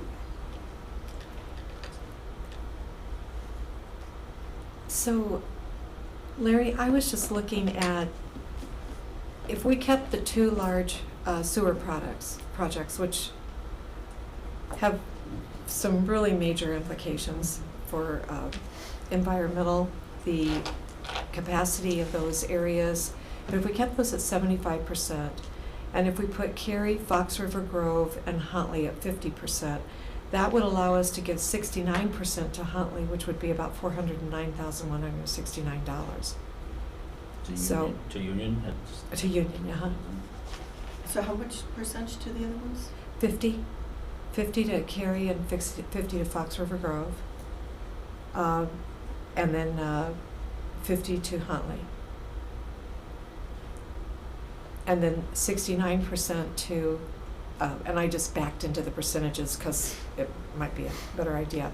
But the dollar amounts were $560,000 to Cary, $500,000 to Fox River Grove, 1021, $497.50 to Huntley, and $409,169 to Union.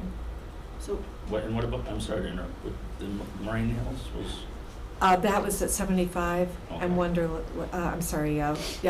was at 75. Both of them at 75? Yeah, Okay.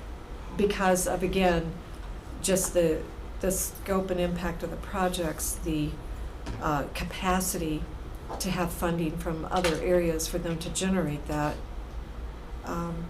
And then the environmental impact, it is just, these were,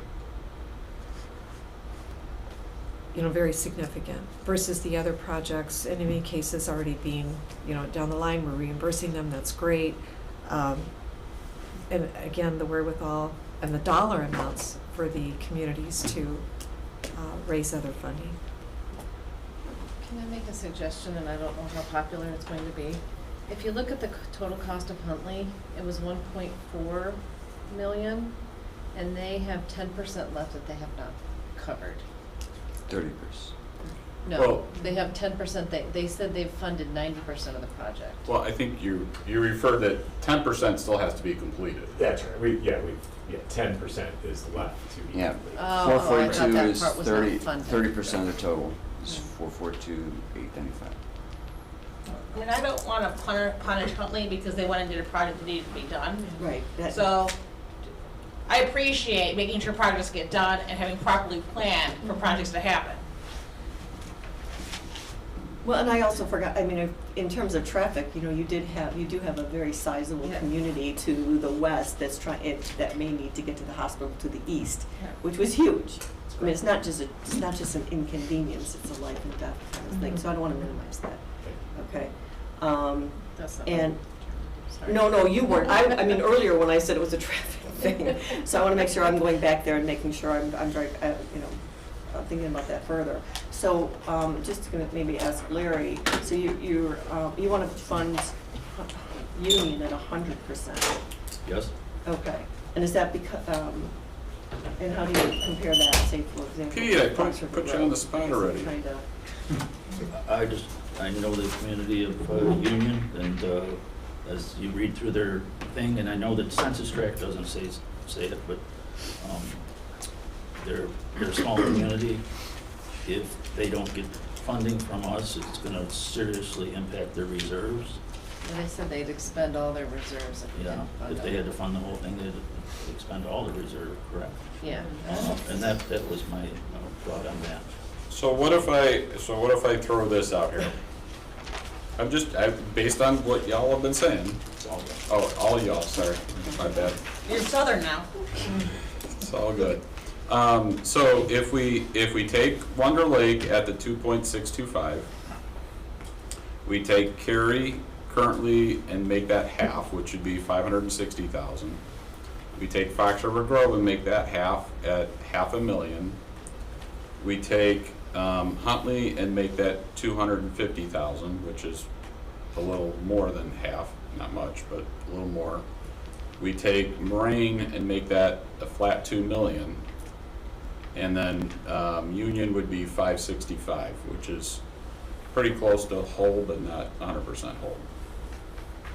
And that would add up to 6.5 million. I'm okay with that. I think you're pretty close. I would do Union at 100%, and I don't see any reason why Moraine Hills has to be flat 2 million. I mean, it could be 1.965 or whatever it adds up to. I see what you're saying. Question. So if that makes us 45,000 short by doing Union at 100%, got that right? Well, it would be 25,000 Oh, short. 25,000. Yeah, 25,000 short for Union. Okay. Can we take that out of unallocated funds in other areas? Well, here's the thing, I'm not really sticking with the 6.471, I already said 6.5, because I'm already Yeah. kind of assuming that we can come up with the other 28,000 some odd dollars, so, I mean, if the committee really wants to do Union with another 25,000, I'm fine, I'm okay with over allocating at this point, because I feel that those funds will still become available. So if that's what the committee really wants to do, I'm fine with that.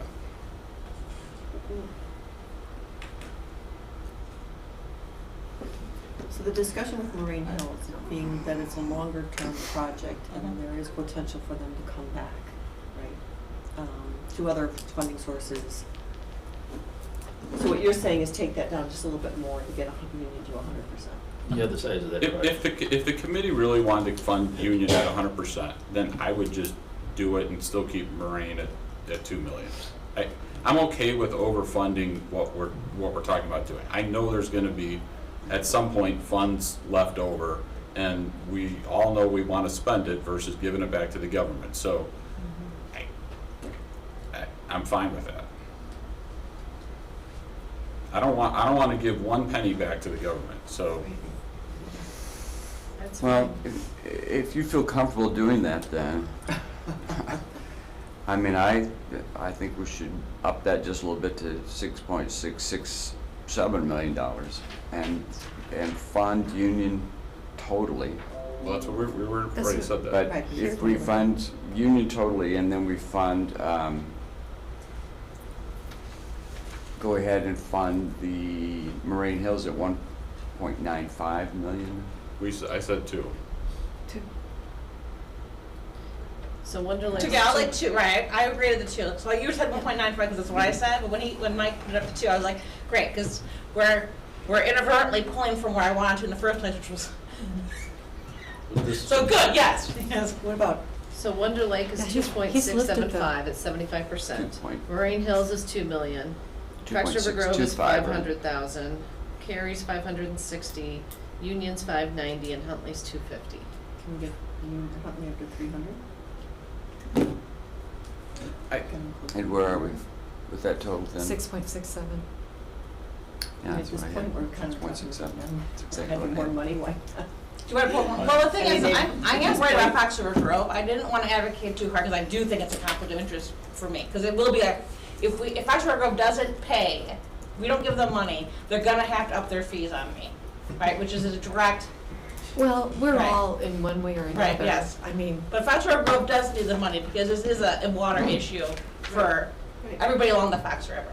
So like, I would advocate to make sure we're covering the projects that are inadvertently affecting the entire river, well, more than, and to balance that, part of their issue is in Lake County, where they could possibly go and maybe obtain more funds. I know they've already got part of their funds there, but yeah. maybe they could get more. Versus these others are landlocked in McHenry County, They and are, we don't right, have yeah. any other sources of funding. Yeah, it doesn't, I asked if they had checked with other places. You did. And they hadn't asked for any grants anywhere else. It was only us. Right, I mean, perhaps, right, I would think, in general, you have to raise fees on the hospital, on like Barrington, on the residents of Fox River Grove.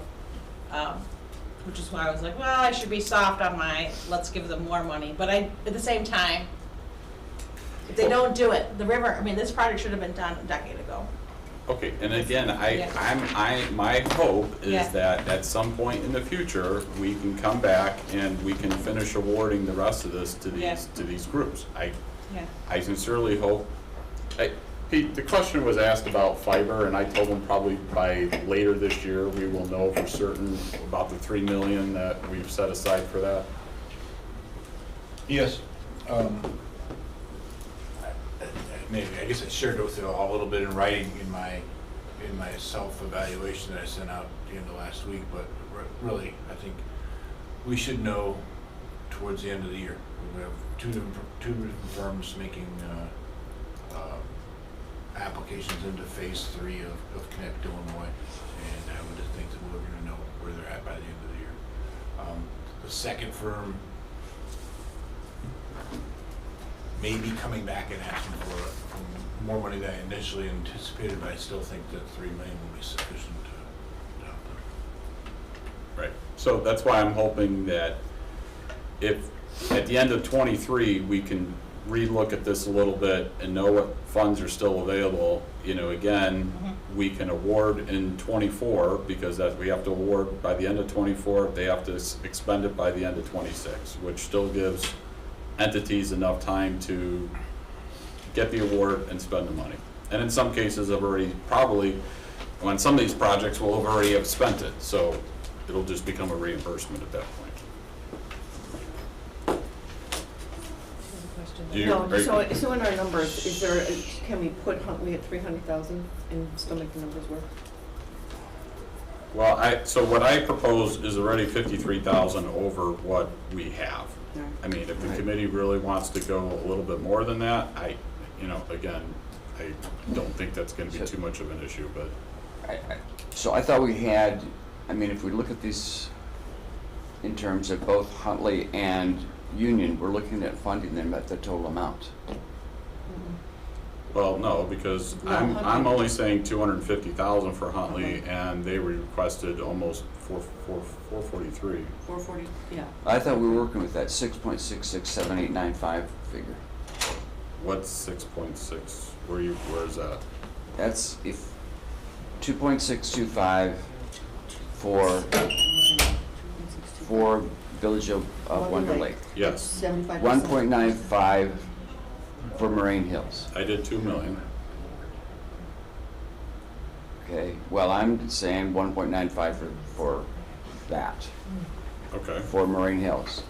Then the 590 for Union, yep, 0.590, 0.442895 for Huntley, 0.56 for Cary, and 0.50 for Fox River Road. right, so that would Comes up add, to 6.667895. okay, so that's, yeah, so that's 220,000 over what we theoretically have. Correct. I'm okay taking, if we wanna go stay at the 6.525, like you talked about, I'm okay with taking the 50,000 from Moraine Hills and adding it to Huntley to make it even 300. Again, I don't, whatever That's- y'all want to do. Sounds like people wanted to Or up sorry, Huntley, y'all and that's wanted to. okay. Oh, what do you think? When I look at the you know, the household incomes, the whole implication of it, and I, to Huntley, this is frosting on the cake. To Moraine, it's, can I live in my house? You know, it's pretty serious implications. I mean, you know, the things that they presented to us are the engineering aspect of what's going on with the water table, the environment, that does all flow downstream. Things that haven't come up are the costs of individual homeowners having to deal with that and pumping their septics more frequently, and then just, so that's where I'd really rather see that Moraine stay at 2 million.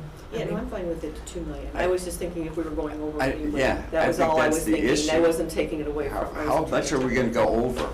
What's our willingness You're to go right, over? but that's a good Well, I'm point. very willing to go over by $250,000.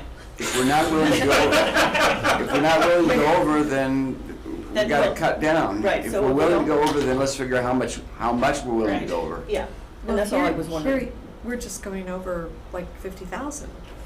Right now, yes, it'd be about 50,000 is what Yeah. I'm saying. And we can always go back in the future and take excess funds and reallocate them. And that would be my intent, yes. Yeah, so just give it this, 250, it's 2,625, 2 million for Marine Hills, 560 for Cary, 500 for Fox River Grove, 250 for Huntley, and Union at 590. I'm fine with that. That's what I'm recommending, Yeah. yes. Can I ask a process question?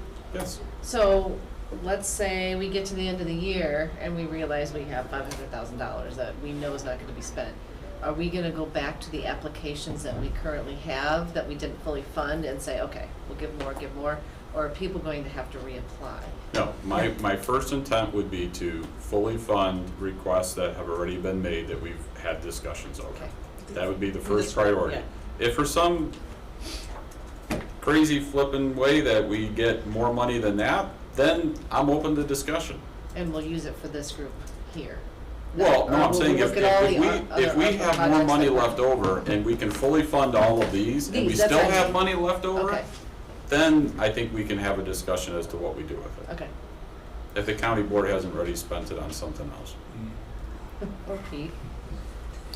So can you just list the figures again, please? Yes. So if we're done with discussion, then I would entertain a motion to approve the following 6 requests at the funding level for Wonder Lake at $2,625,000, for the Village of Cary at $560,000, the Village of Fox River Grove at $500,000, the Village of Huntley at $250,000, the Moraine Hills project at $2 million even, and the City of Union or Village of Union at $590,000.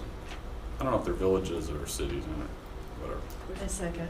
So then that adds up, right? Because mine just did. That adds up to $6,525,000, Yes, if I did my math correctly. you did. All right, so so that, Oh, I'll That- motion. you'll make a Yes. motion, Kelly? I'll second. Larry seconds that. Do we have any other further discussion? No? Then we can go and vote. Terry? Aye. Brian? Yes. Teresa? Yes. Kelly? Yes. Carolyn? Yes. Larry? Yes. And myself, yes. Motion carries. We have nothing else on our agenda. So before that, I just want to thank all the municipalities and entities for coming here today, being a part of our not quite 4-hour meeting, 3.5-hour meeting, so we're short of what we normally are, so thank you very much. As a process, again, we will go to the committee of the whole on Thursday and present this to the full board, who can ask questions and get an understanding of what we're doing. Following Tuesday will be the actual board meeting where we take a vote, and hopefully it'll pass. And at that point, it becomes an approved project, and then you can work with Cary or Cary in regard to, again, it's a reimbursement project, so in Huntley's case, you're gonna submit your paperwork and get reimbursed rather quickly. The rest of you, it's a reimbursement project, and there are ARPA guidelines that have to be met regarding compliance, because we don't wanna ever have to worry about giving the money back because we're not in compliance. So for this type of project, this is actually pretty cut and dry because it's water sewer projects, and you submit bills, you get reimbursed for them. And our turnaround is pretty quick as far as paying bills. So, what were you gonna say? A comment, question, and Kathy, that's directed at you. What we have in the county board agenda, the resolution, It'll be Monday. yeah. So it's not quite square with what was just approved. It's close, but it's not quite square. Do you want us to send that out now, or do you want to just have it on their desk Thursday morning? I would prefer if you give as board members as much time as possible, so Okay. I would say that we met today, this is what came from the committee Well, as a we could, recommendation. we could just flat out amend the agenda now, and repost. Great. That's fine, but I would still prefer if an email went out to all the board, just because It would if be someone that. doesn't read their email, I'm always into giving them as much information as possible so that there's. I think, when Kathy reposts on a Friday, there's red text that shows what's changed. We could do that. In addition, we could send out an email to everybody, just said, we've amended the agenda. That would be fabulous. Okay. With that, I'll entertain a motion to adjourn at high noon. So moved. Terry moves. Second. Brian seconds. All those in favor say aye. Aye.